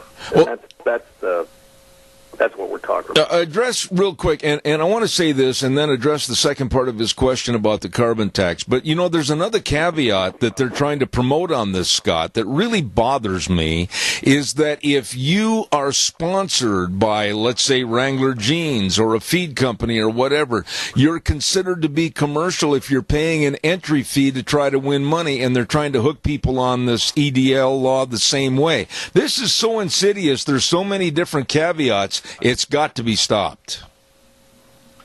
Well, if you take this out, so these electronic logging devices, and it's like we were talking to the truckers last night. Now, not only does it, when you go through the port, not only does it know your hours of service, but it knows how many miles you have driven. And then, is that where we're going to start applying right now, trucks pay a registration fee to operate in Idaho. And, the heavier the loads, the more the registration is, the more they're going to drive here, the more the registration is. So, because you want the trucking industry to pay their fair share on the upkeep of the highways, which is, that's fair and proper. Now, they're concerned that we shift and we go back to a strict ton mile type of a registration where since everything is logged, then that will also be the basis for your registration. And anyway, there's a lot of issues here that this brings up, and most all of the ones that I can think of, I don't necessarily like. Well, and then anyway, I'm sure that you agree with me on that. Absolutely. We just got to get engaged and make our voices heard, and we got to inform ourselves so we know the answers to all of these types of questions, because I don't know all the specifics either, and but I will soon. And then we'll try to effect some change at the federal level. One of the things that the caller mentioned, Scott, was in regards to, and I think he's got a point, that this seems like a lot of government control to also impose in the future a carbon usage tax. What would your response be on that be? Well, I think that his suspicions could be correct. I don't know that they will be correct, but if we can, if we're going to pay by the mile for highway usage, then we can also extrapolate fuel usage, and and it's just a slippery slope down to the issues of carbon tax or carbon credits and taxing carbon and the things that the caller brought up. So we can't just dismiss those ideas as being far-fetched, because they are at our doorstep, I believe. Any other issues quickly? I got about 4 minutes left in this segment, Scott. You as Speaker of the House, what else is really laying in a prominent basis for the legislative session this year? I think there's going to be a couple of constitutional amendments that come out of this session that will be put on the ballot for all of Idaho citizens to vote on this coming November. Those would include this victims' rights thing, the so-called Marcy's Law. There will be, I think, an attempt to, 10 years has gone by, whether we like it or not, and it's time to reapportion the state. There'll be a census in 2020, and then as a result of that census, we're going to redraw all of the legislative district boundary lines again. And the way we do that now is with 3 Democrats and 3 Republicans that draw those lines, and so you're just asking for for a 3-3 tie like we saw 10 years ago. We don't remember how what a big fight that was, and how they threw out the first commission was unseated, and they put another one in, and we've got to get a way to break a tie in that voting process. And Idaho, the politics in Idaho are not 50-50, 50 Republicans, 50% Democrats. And so there's got to be a way that is constitutional, but that allows us to break a tie. This is not a soccer match. Ties are unacceptable here, and we've got to have a way to break the tie. But we only do that by changing the Constitution. A minor change. Those are the two. There's another one that has to do with for bail, and giving the judges a little bit more latitude to deny bail in some cases, and because our Constitution says that everyone is allowed to be bailed. It's a pretty tight mandate, and there's been violence happen when the judges figured that they set the bail, but they knew darn good and well that guy or that person was going to go out and commit a crime, and sure enough, and so there's an attempt to give the judges a little bit more latitude with the setting of the bail limits and those types of things. But those are not big sexy issues, so to speak, but they do take our time. And then underlying all of this is this change from the way we fund public schools in the state. Right now, the money is parsed out to the school districts based on classroom units, not based on the number of kids. Well, the kids are a lot more mobile now than they ever have been. A kid from Oakley can spend time in the bricks and mortar building in Oakley, but also go to Burley to the regional technical center, and maybe spend some time on an online course. And I'm sure that's how it is in every school district.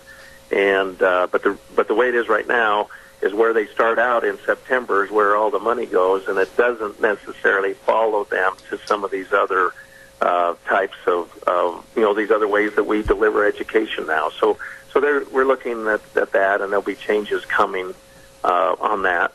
So there's just, but hopefully, there's not any big, huge ticket items coming, but there's plenty of things to work out.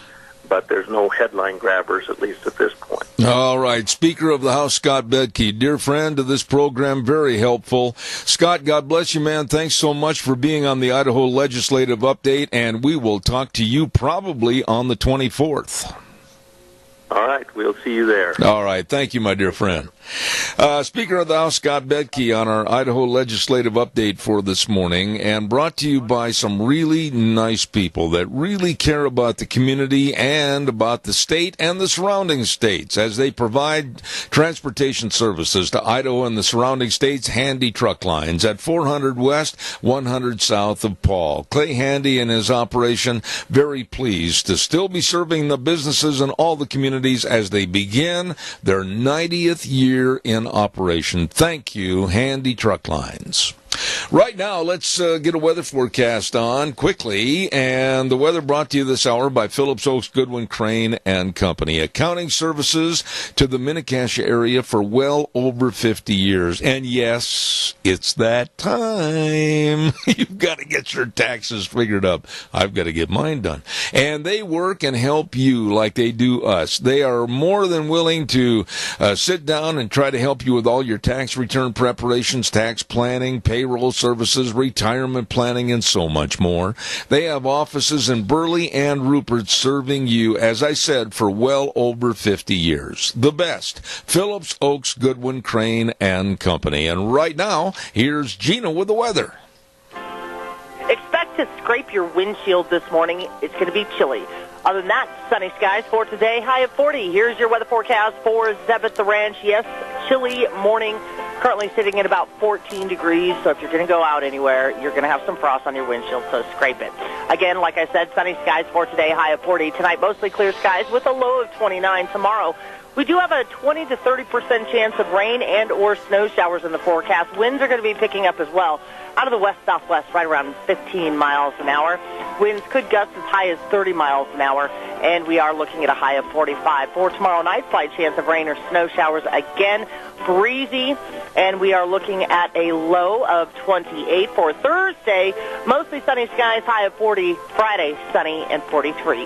That is your weather for Zeb at the Range. Appreciate it, Gene. I'm brought to you by Phillips, Oaks, Goodwin, Crane, and Company. Don't put it off. Get all your paperwork put together and give them a call or stop by. Make an appointment for them to help you. Phillips, Oaks, Goodwin, Crane, and Company, with offices in Burley and Rupert. Want to remind you, too, talking about some friends of ours over in the Rupert area, and that's Cameron and Siemens Insurance, Highway 24 in Rupert. I'm telling you, the best of life insurance, health insurance, retirement planning, employee benefits. They can sit down with you, your family, your business. They know and they care, and they're really devoted to serving your needs. Give them a call. Make an appointment at 436-4424. Cameron and Siemens Insurance, Highway 24 in Rupert. They are the insurance professionals. We are really blessed next hour. We're going to have Dr. History coming into the studio, and we're going to have more on his trip to Africa. Woo! The wilds of Africa with the lions and the tigers and the black mambas and all of the crawly things. He's going to tell us a lot more coming up on Dr. History this next hour. Want to remind you before I go about our dear friends at Ark Animal Hospital. Don't forget the very best of care for your little bitty pets and your great big animals on the farm. They really care. It's a big and small animal health care hospital, and they're the best. Ark Animal Hospital at 750 21st Street, near Connection Credit Union in Hayburn. They do have the warm hearts for the cold noses. They've been voted Minnecache's best veterinary hospital multiple years. Dr. Bill and the crew, big or small, they love them all at Ark Animal Hospital, 678-1177. We're going to take a little break for the news right now. I'll be back in about 7 minutes with Dr. History.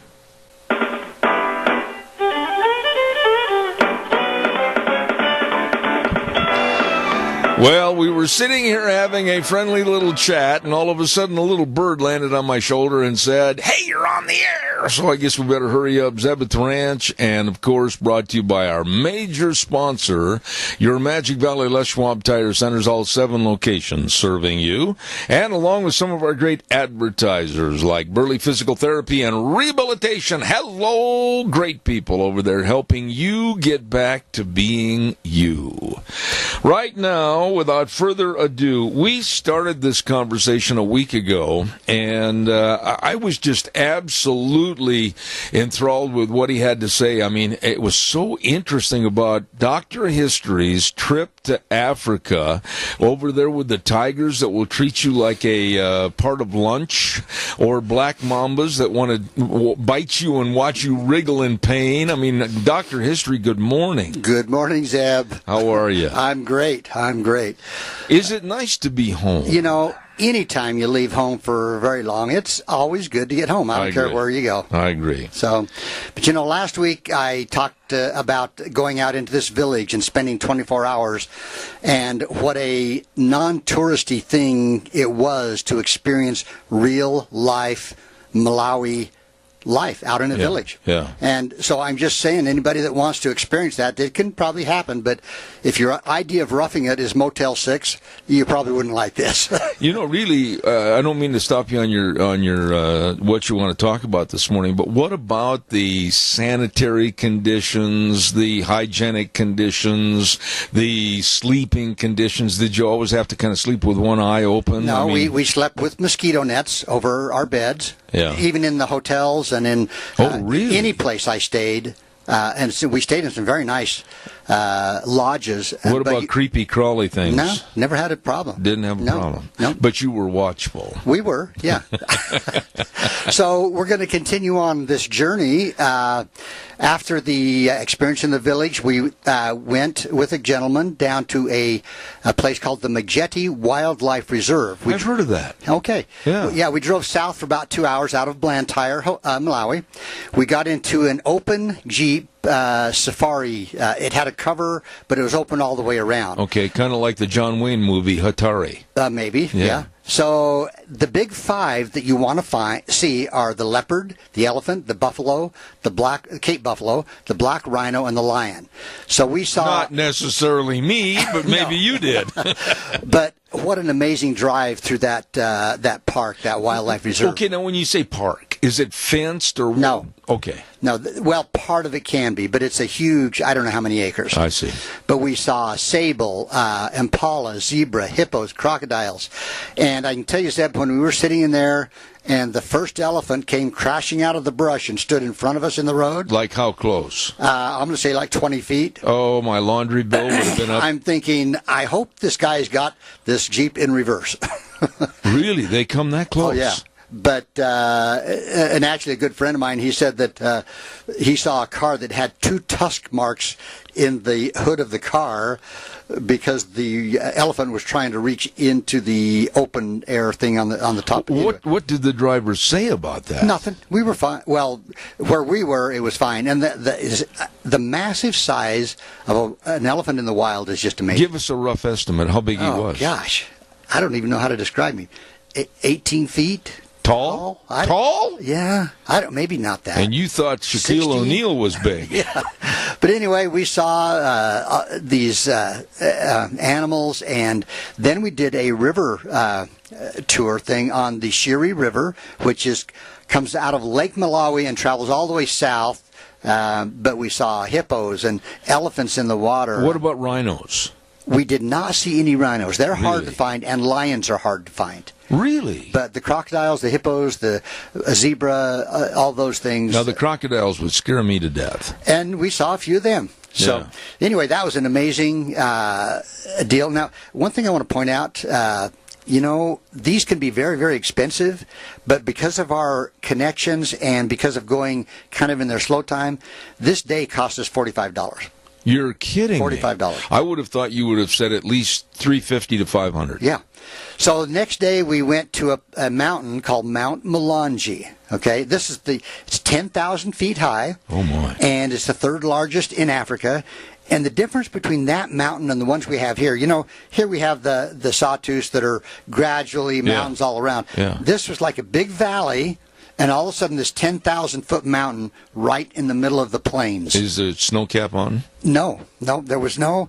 But it's a beautiful, beautiful mountain. We stopped and we climbed part way up the mountain. On foot? Oh, yeah. Oh, I see. But they actually have 3 to 4 day hikes to get to the top of this thing. If you want to hire somebody to help. All the way to the top? Yeah, about 3 to 4 days. Wow. So, and is there a fear of wildlife going up? I don't think so. Okay. Not at that point. But one thing that impressed me a little bit is coming back as we were going up. This was on a Saturday. And so as we were going up, there was about, I'm going to say 20 to 25 young people, young girls and young boys coming down carrying wood on their head. A big bundle of wood. On their head? Yeah, they carry everything on their head. Wow. And they walk so carefully and smoothly that they just carry everything. But anyway. Now, is all the wood tied together? It's in a bundle, a round bundle. I see. That's a lot of weight on your skull. Yeah, I'm thinking it's got to be probably 25 pounds. Whoa, at least. You and I did that? Why? We'd never make it. Now, the next thing we did after that, we went north a few days later to a place called Lawande. And as we went up there, my friend Jack and his wife Rhonda had a friend that was in a hospital there. It was a large hospital, a big hospital. And this man, was dying. He had his family around him in this room. In that hospital, in all the hospitals, you take your own bedding, your own food, and that's how you are cared for. Wow. But the gentleman was really on his last legs, and he actually died that night. But when they have a funeral, it lasts all day long. It's an all day long affair when they have. So, but the next day we drove out into the country to try to find a friend of my friend Jack's that lived out in the country somewhere. So there are no road signs, Zeb. No road signs. How do you know where you're going? Well, that's what I kept asking Jack. I said, how do you know where you're going? He says, well, look here on my phone. I see this right here is a trail.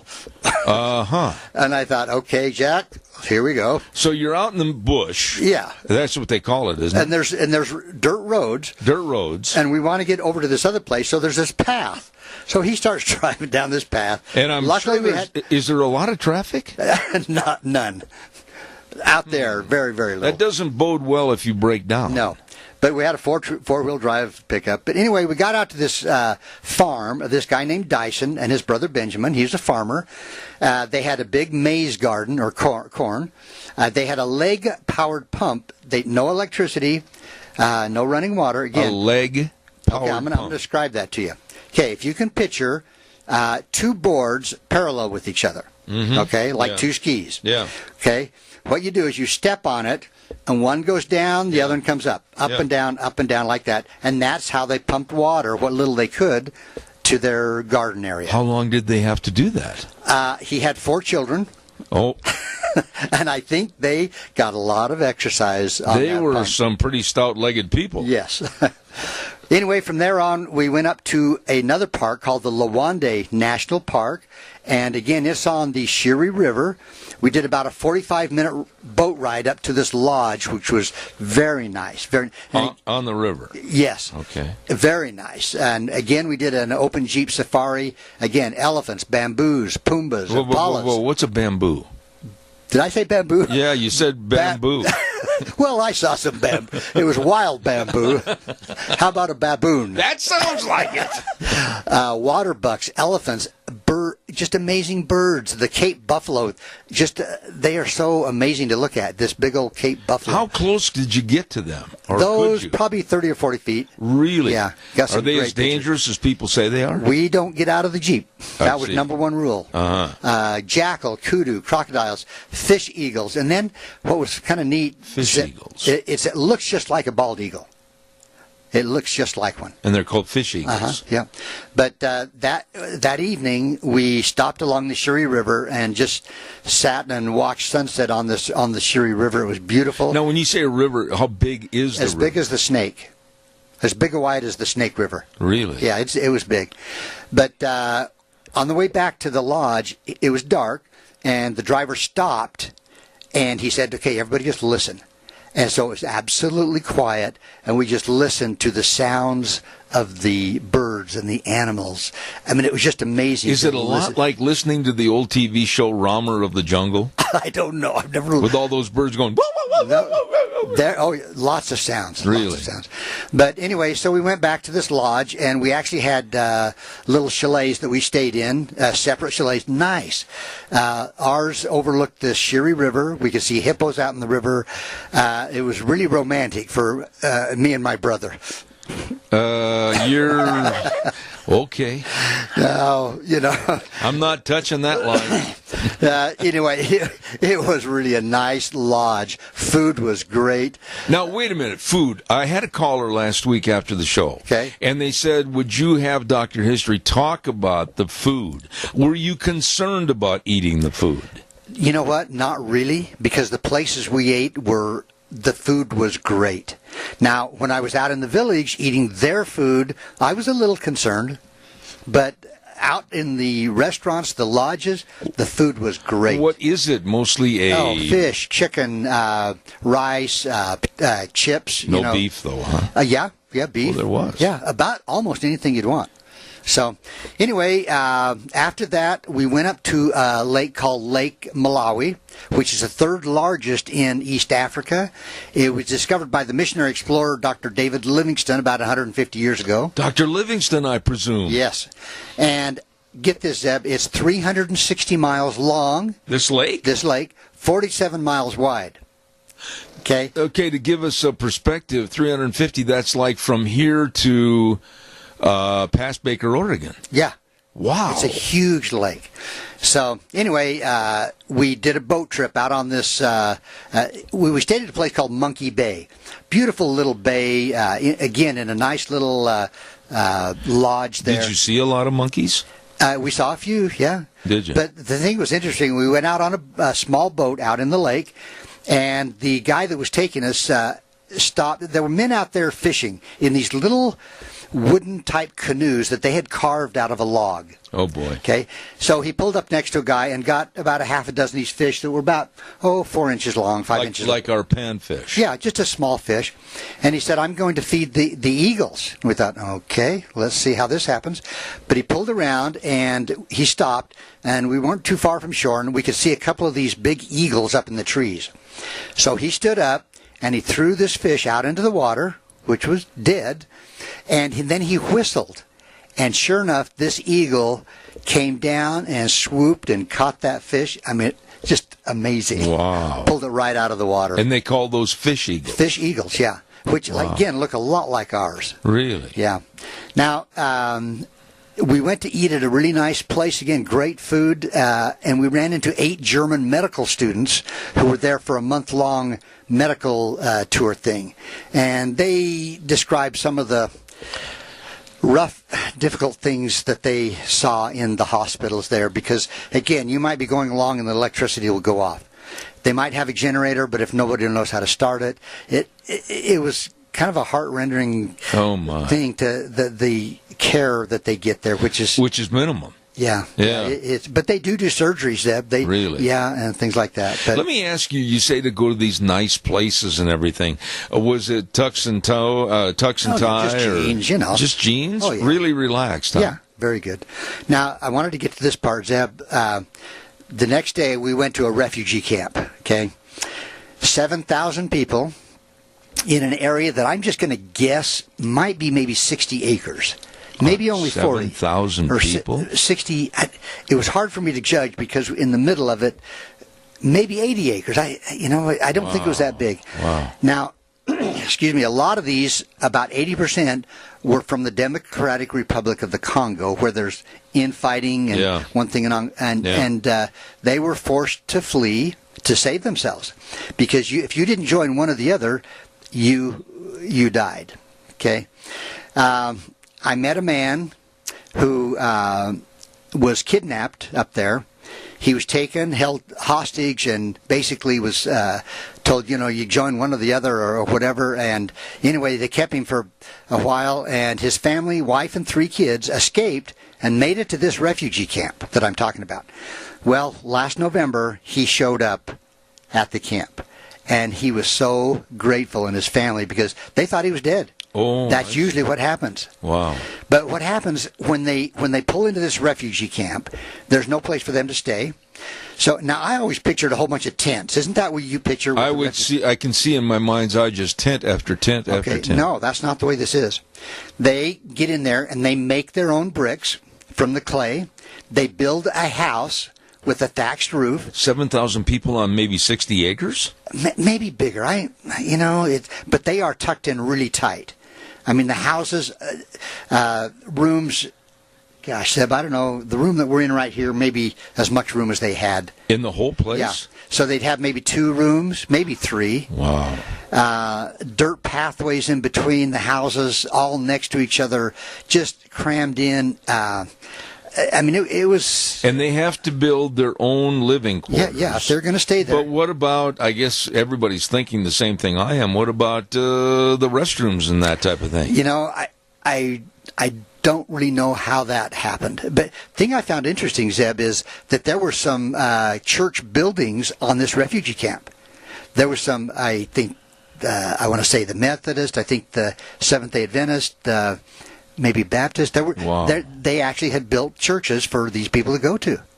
So But well, what about the food? Where do they get their food? Well, somehow they have people that will, relatives somewhere, somehow, or they sell things, they try to make things and sell them. I saw one man building little stools, another man building little benches, another person doing sewing. Well, so the area you're talking about is just vacant of any trees or anything, Yeah, is that right? right. But then they have the bush right next door to the trees and the wildlife and everything, so they go out in the bush to get these things? You know, I don't know where they get them because it was pretty barren around there. I mean, again, 7,000 people, and this is just one camp. I don't know. Now, It must have been a little spooky being there. you know, we were with people. I was not nervous at all. Really? Yeah, we were with people that my friend and his wife knew. In fact, yeah, we took some things to them. And What was their feeling about you as an American? you know, I really don't know. The people that we visited knew about us, about my friend and his wife. Some of the people, I suppose they looked at us. We were kind of trying to drive through this village or this area a little bit, and you know, I'm sure they look at us as these rich white people, these rich Americans. Yeah. And we are, Zeb. Yeah. We are rich. But we I had two little plastic bow and arrows, little toys. You told me this. Did I tell you that? Not on the air, but go Okay. ahead and share that. And so I gave this to a little girl, maybe 4 years old, and she didn't know what to do with it. She didn't have any clue. And I don't know if I told you this, but their soccer balls are rolled up plastic bags. Oh, my I only saw goodness. maybe 2 actual rubber soccer balls. The goalposts are made out of tree limbs. So they have nothing. No nets. They have nothing. No. Let me ask you a question about safety for children. They're living in a land that, to me, if it crawls or walks, it's going to either bite you, sting you, or try to kill you. I saw no fear in. I mean, when we went out to visit that farmer, we were walking through some brush on a trail, and I guarantee you, I was looking really, and I didn't lead the way. Yeah. I was white man, go forth. You guys lead the way. I'll come behind you. But and you didn't see anything like that. No. But you would think with all the dangerous poisonous snakes and everything over there out in the bush that these kids would get bit. I mean, you know, there didn't seem to be any fear of that. Wow. And I don't know if it's just because those animals and things stay away from where there's noise. Wow. So, but one thing, and I just showed you, Zeb, this backhoe. Oh, it's amazing. It's amazing. There's a little, and you're probably saying, what's he doing with the backhoe? Well, when you travel on the roads in Malawi and probably all over, you don't go very far, even out in the middle of the country, before you see people selling something on the side of the road, whether it's fruit or baskets or charcoal or wood or toys, which I mentioned they don't have toys really, but this little backhoe is completely made with dowels. The backhoe goes up and down. And it's precise. Yeah. The bucket goes up and down. Yeah. It's got round wheels on it. Absolutely. 3 different colors of wood.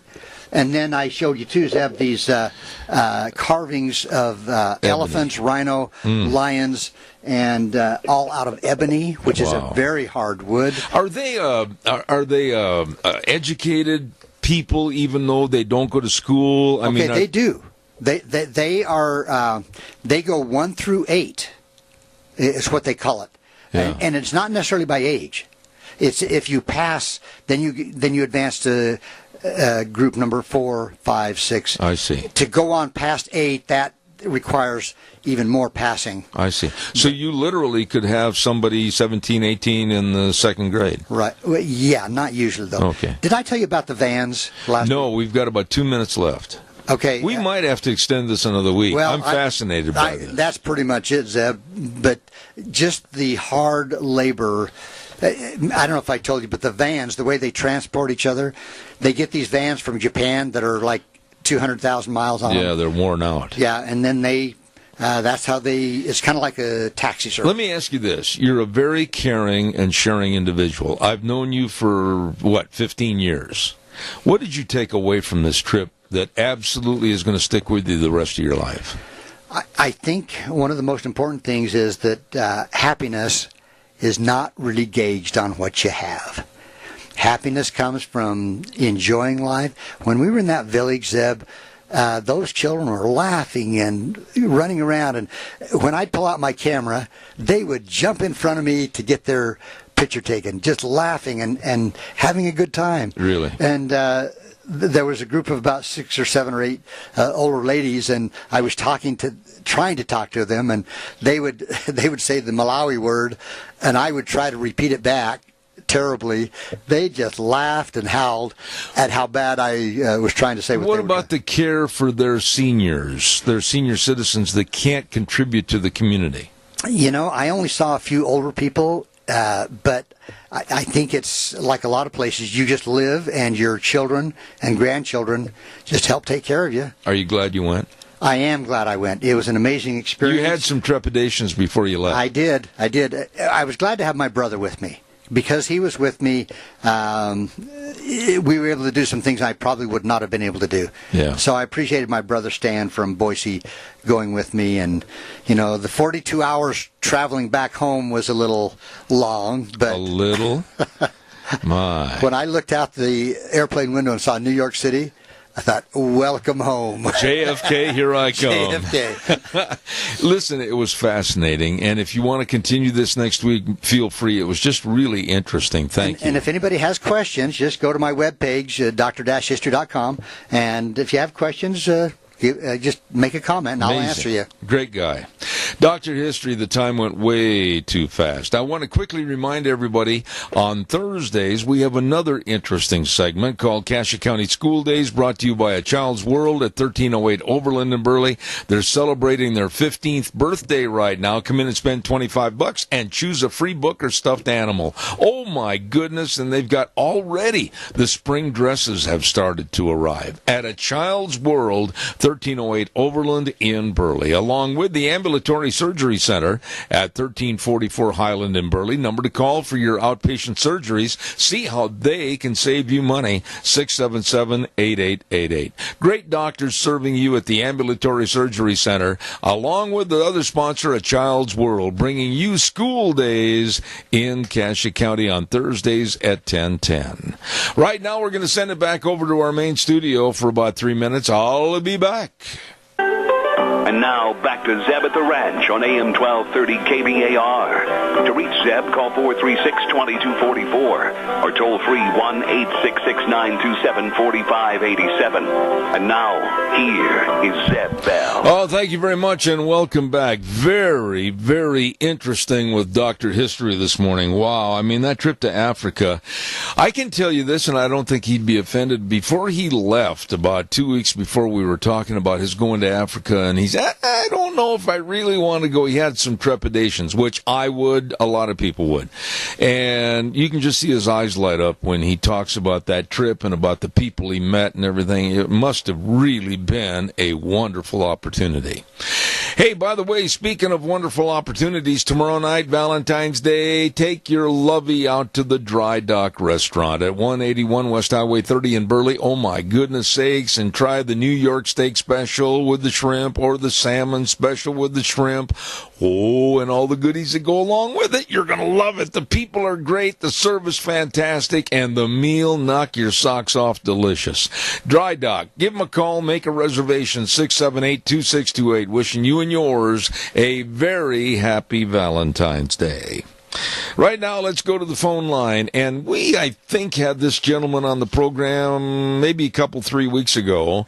And he is a motivational speaker, instructional author, and speaker. Tom Winnegar. Good morning, Tom. How are you? Yes, nice talking to you. How are you doing out there? Well, if I was any better, the wrong fat man be wearing my clothes. Well, we're thawing out over here finally after the Super Bowl. But anyway, I still see a lot of snow, and it's still 0.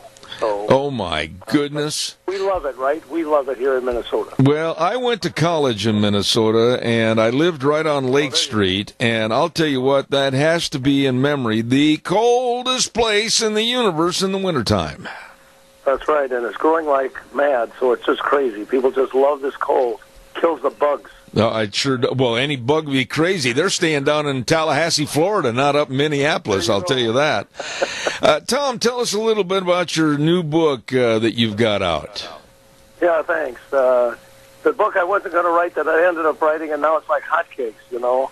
Well, it came to me over my career that I've been very successful, I'm not promoting that, but I had come up with lots of things that the world had to offer, and I woke up one day and said, I've got everything, excuse me, but I have nothing because I don't have meaning, fulfillment, and joy in my life. And the book was a culmination of a 16-year journey to figure out why people miss their purpose. And I discovered that you can't find purpose if you can't find gift. So I wrote a little book called Your True DNA, Divine Natural Attribute, What is God's Gift Within You? And it's been an amazing journey. People are discovering that there's something special about them that they discover in application to opportunities that God sends into their life, and they're getting joy and meaning and fulfillment where they didn't seem to have it before. So it's great. Tom, let me ask you this, and I know this is kind of a naive-sounding question, but how do you tell people in your book, or what do you tell people when you talk to them about sitting down in front of the mirror and really looking at that person that's reflecting back at you? How do you find your real purpose? That's a great one. As I said, if you can discover something unique about yourself, that brings energy to your reality. So in other words, I truly believe that theologically each one of us was created with a uniqueness, and it's not something we can teach. It's something we do without knowing it. It's something that brings energy to us, and the closer I can get to understanding those characteristics, the closer I'll get to what it is. So, for example, yesterday I met with a young fellow. He's under 32, which is very popular for the book, by the way. Kids under 32 are kind of lost today. And he said, I think my ability is to engage others in what's going on around us. And I said, engagement is a gift. This kid can walk into a room, and within 30 minutes he has everybody meeting everybody, and people are engaged. And I said, how do you do that? He said, I don't know. I said, can you teach it? He said, I don't think so. I said, do you know you're doing it? He said, oftentimes I don't even know I'm doing it. It comes so naturally to me. So those are the characteristics if somebody wanted to start thinking about what is that uniqueness that they were created with. That's where to start. And truly, the other day I recorded a guy's conversation, and I sent it to him, and I said, now, listen to yourself talk. And when he got close to what I perceived was his gift, his energy level went up. It's amazing. Tom, you mentioned in your last paragraphical phrase about the millennials and the younger generation, they seem to be lost. I'd like you to expand on that a little bit. I know a lot of millennials that are sharp young people, and they've started their own business. They're really hitting home runs out of the park. But then you see the tin cuppers that stand there on the 6 o'clock news, and they want everything given to them. That's right. That's right. And they were misled to a great extent. And I meet the guy, I call them 17%ers. I mean 17% of the millennials that are hot to trot, their minds work, they understand things, they want to make the world differently. And then I see the 83%ers that went to college to get a career because they wanted to make a lot of money. The college career didn't work out. They're in debt up to their ankles. They didn't get life when they were in college, so they don't have a life now. And they can't figure out where it's going. And they're very confused. And whether we handed it to them or we misled them. Advertising says, here, come to my college, university, come to my school, and learn this, and you're going to have a great life. Well, that isn't turning out the way they had expected. They're not making enough to pay off their debt, many of them. And they're looking for a handout. And I call it the hand in. They've got to look at themselves and say, what is it that brings me joy and energy, and what is it that's naturally part of me? And then in discovering myself, then I find opportunities that lead me to use that. It's it's a divine intent, I call it, in life. And the thing is, I love the phraseology that was used here, discovering God's gift within you. And when you talk about these younger people, the millennials, many of which don't believe in God, they have atheistic values, if you want to call them values. How do we replace that so that they understand a supreme being can really, with their faith, help their entire life? Isn't that fascinating? So part of my life is a research company. We own a research company. And I did research in this area, and I discovered that these same people that don't believe there's a God believe that there's something bigger than themselves in their life. Actually, 64% of the kids under 32 years old who don't believe in God still believe there's something bigger than them. They just don't know how to describe it, They don't want to call it God or Jesus Christ, but they know something's there, and they don't know how to get to it. And that's why I call it divine intent in the book. I try to get them aligning themselves with there's something bigger than them. It's divine in nature. They can't understand it. And all they can do is share it, give it, and in the midst of that, then we lead them to the path that it is God, it is Jesus Christ in their life. So I think we have to start out there and bring them in here. We can't start in here and bring them in. I think that's why many churches fail with the under 32s, is that they don't reach out to them, find out where they're at, and then get them involved in something that's bigger than themselves and lead them to what the reality of that is. It's an amazing journey. Well, Tom, I disagree somewhat with what you just said. I think it's way too late when they become millennials. I think we've dropped the ball as parents and grandparents when their kids starting maybe the first grade. I think the churches have dropped the ball by not providing the impetus for them to stay in the church. I think we've all dropped the ball. No, I think we're on the same page. I absolutely think we're on the same page. But I think there's an innate character in all of us, because we were created to want to know something of why we exist and what our purpose is. But even as parents, I say to parents, where are your kids? They say, well, I gave them a choice. They didn't want to come to church. I say, wait a minute. They're under 9 years old, and they get a choice of whether to go to church or not? Yeah. I'm very confused about this whole thing.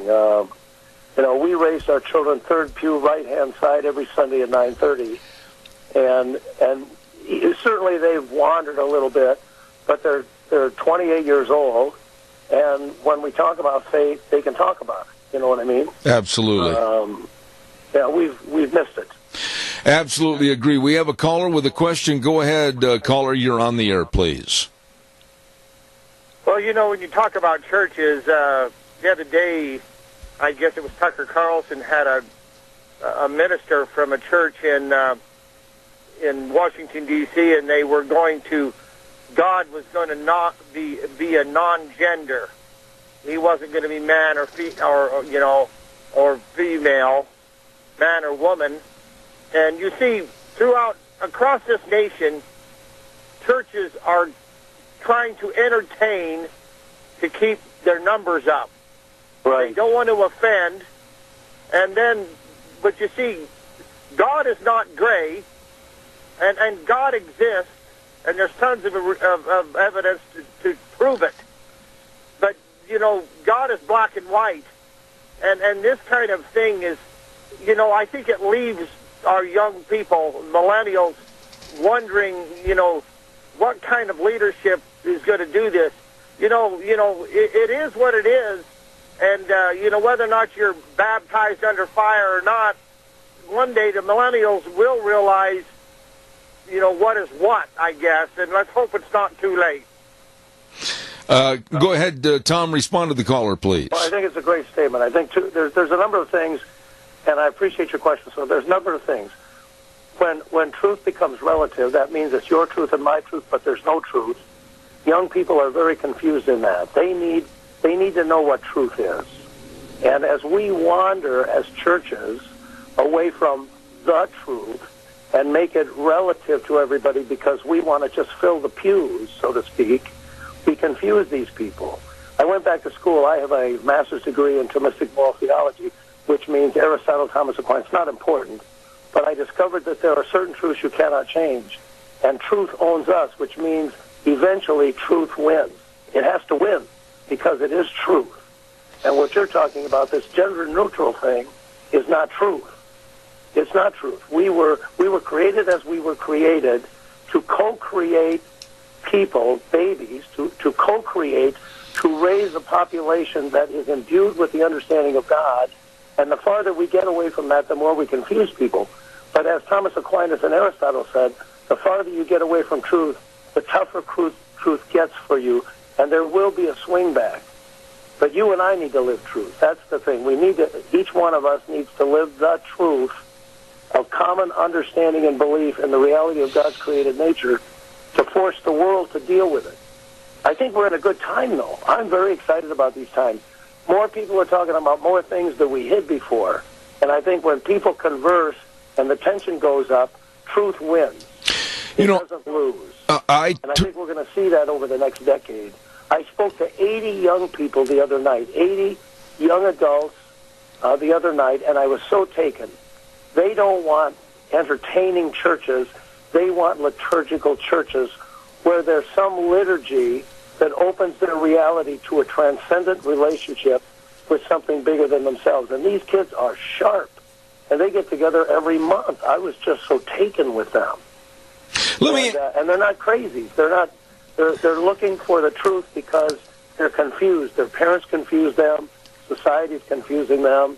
And they're looking for people who understand what it means to have life from conception, natural childbirth, to natural death. They're looking for why men and women are bonded in covenant marriage. They're looking for these answers to society and the value of the person at such a deep level, and they're so exciting. They're encouraging. I think this is a movement that's going to catch on. I hope and pray that you're correct. But, I think the problem today, Tom, and correct me if you think I'm wrong, but when you look at the person standing up at the pulpit, the minister or the preacher at any respective church, I think they've lost the drive to be straightforward and honest. And right now, they're more concerned about diversity and inclusiveness in today's society, and I think it's about high time they stuck their chin out and said, no, there's a right, there's a wrong, there's a black and a white, and here's the real deal that you need to believe in. Yeah, truly. No, I totally agree.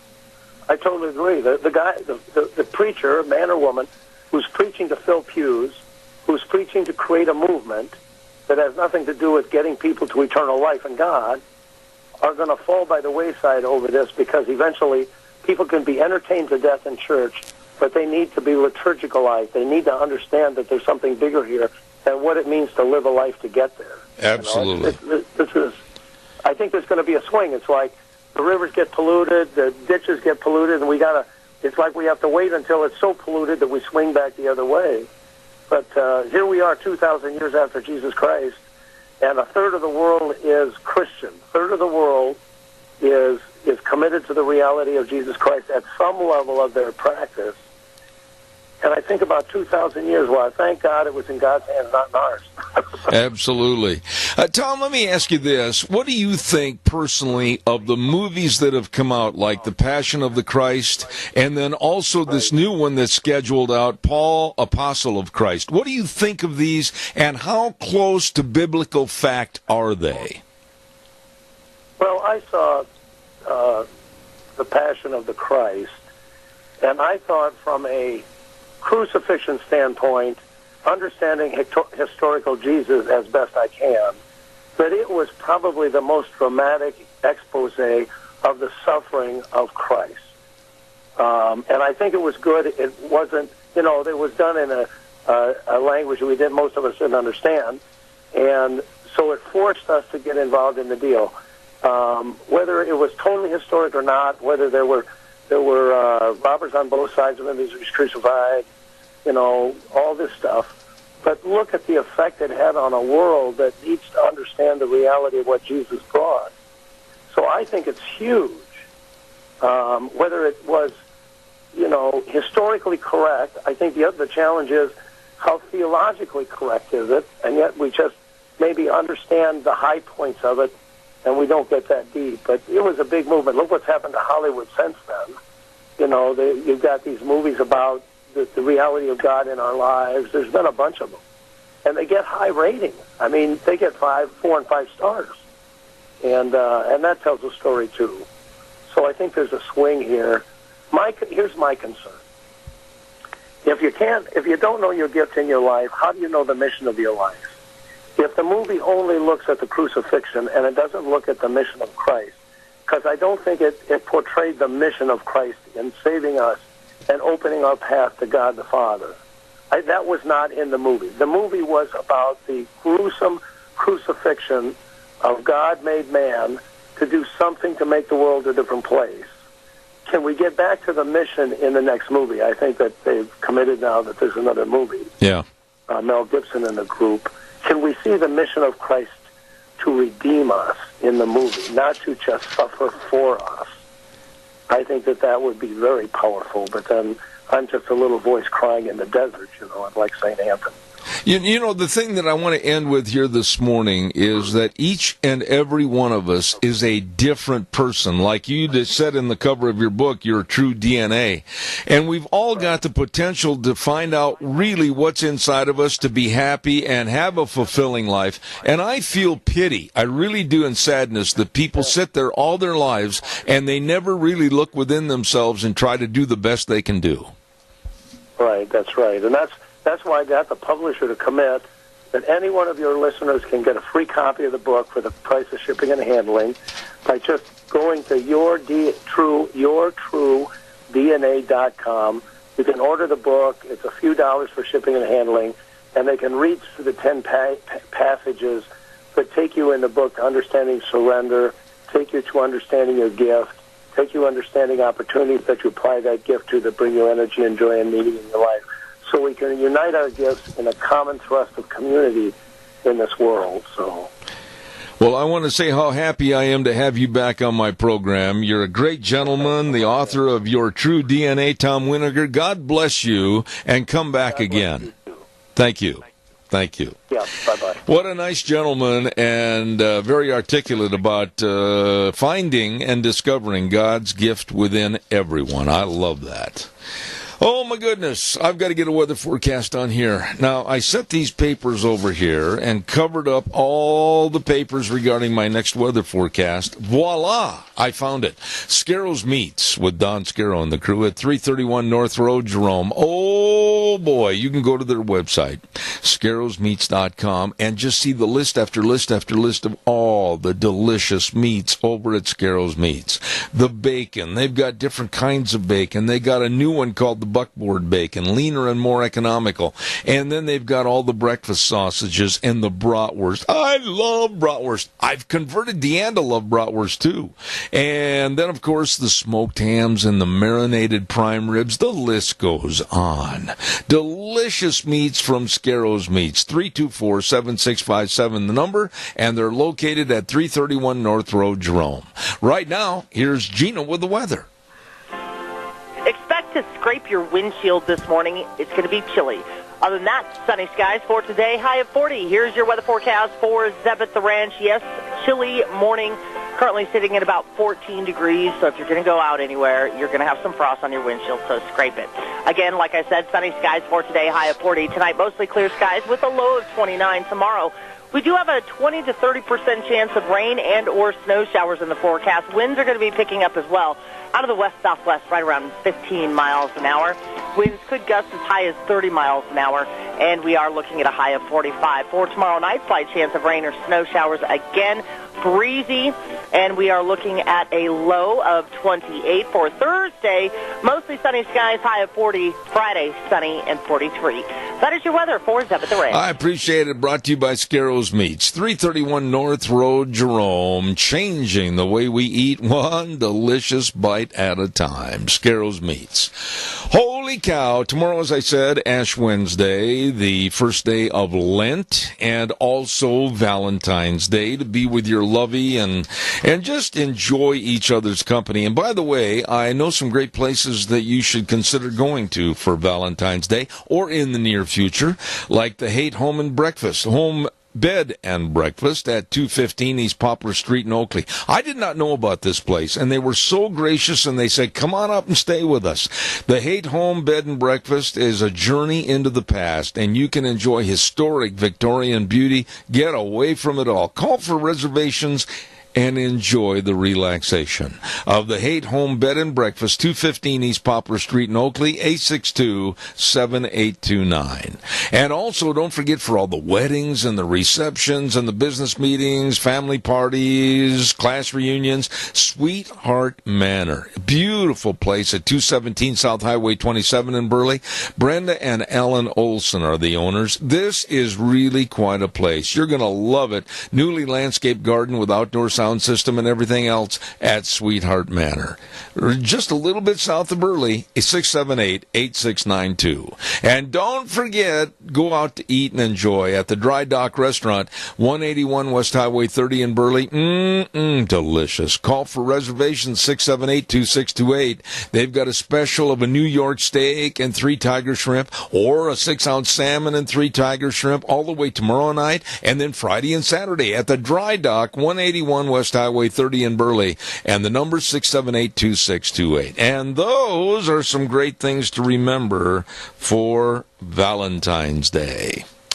We have had a lot of fun on the program this morning, a lot of great guests, and I especially want to thank again a gentleman that literally came in and bailed me out of a storm because my other guest didn't show up on time, and that was a great friend, Representative Bert Stevenson. Bert, thank you so much for what you do.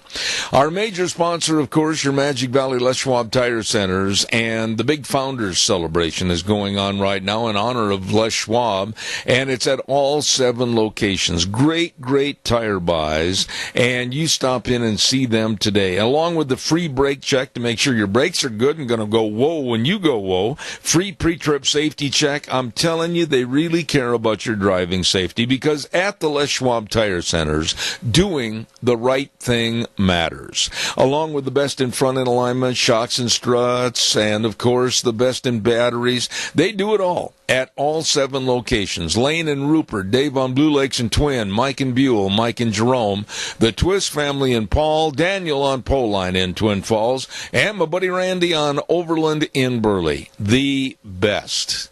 Your Magic Valley Les Schwab Tire Centers.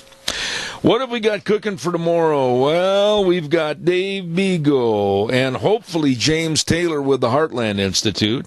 And then guess who's going to drop in with a thud? And that's the Incredible Bulk. And it's the Idaho Fishing Game Report with Kelton Hatch. All of that and more coming up tomorrow on the program right here on Zeb at the Ranch. Tune in at 8:06. We'll be riding the horse for 3 hours to 11. And we look forward to having you be a part of it. Give us a call. Don't forget, the way things were are the way things ought to be. We'll see you tomorrow morning at 8:06.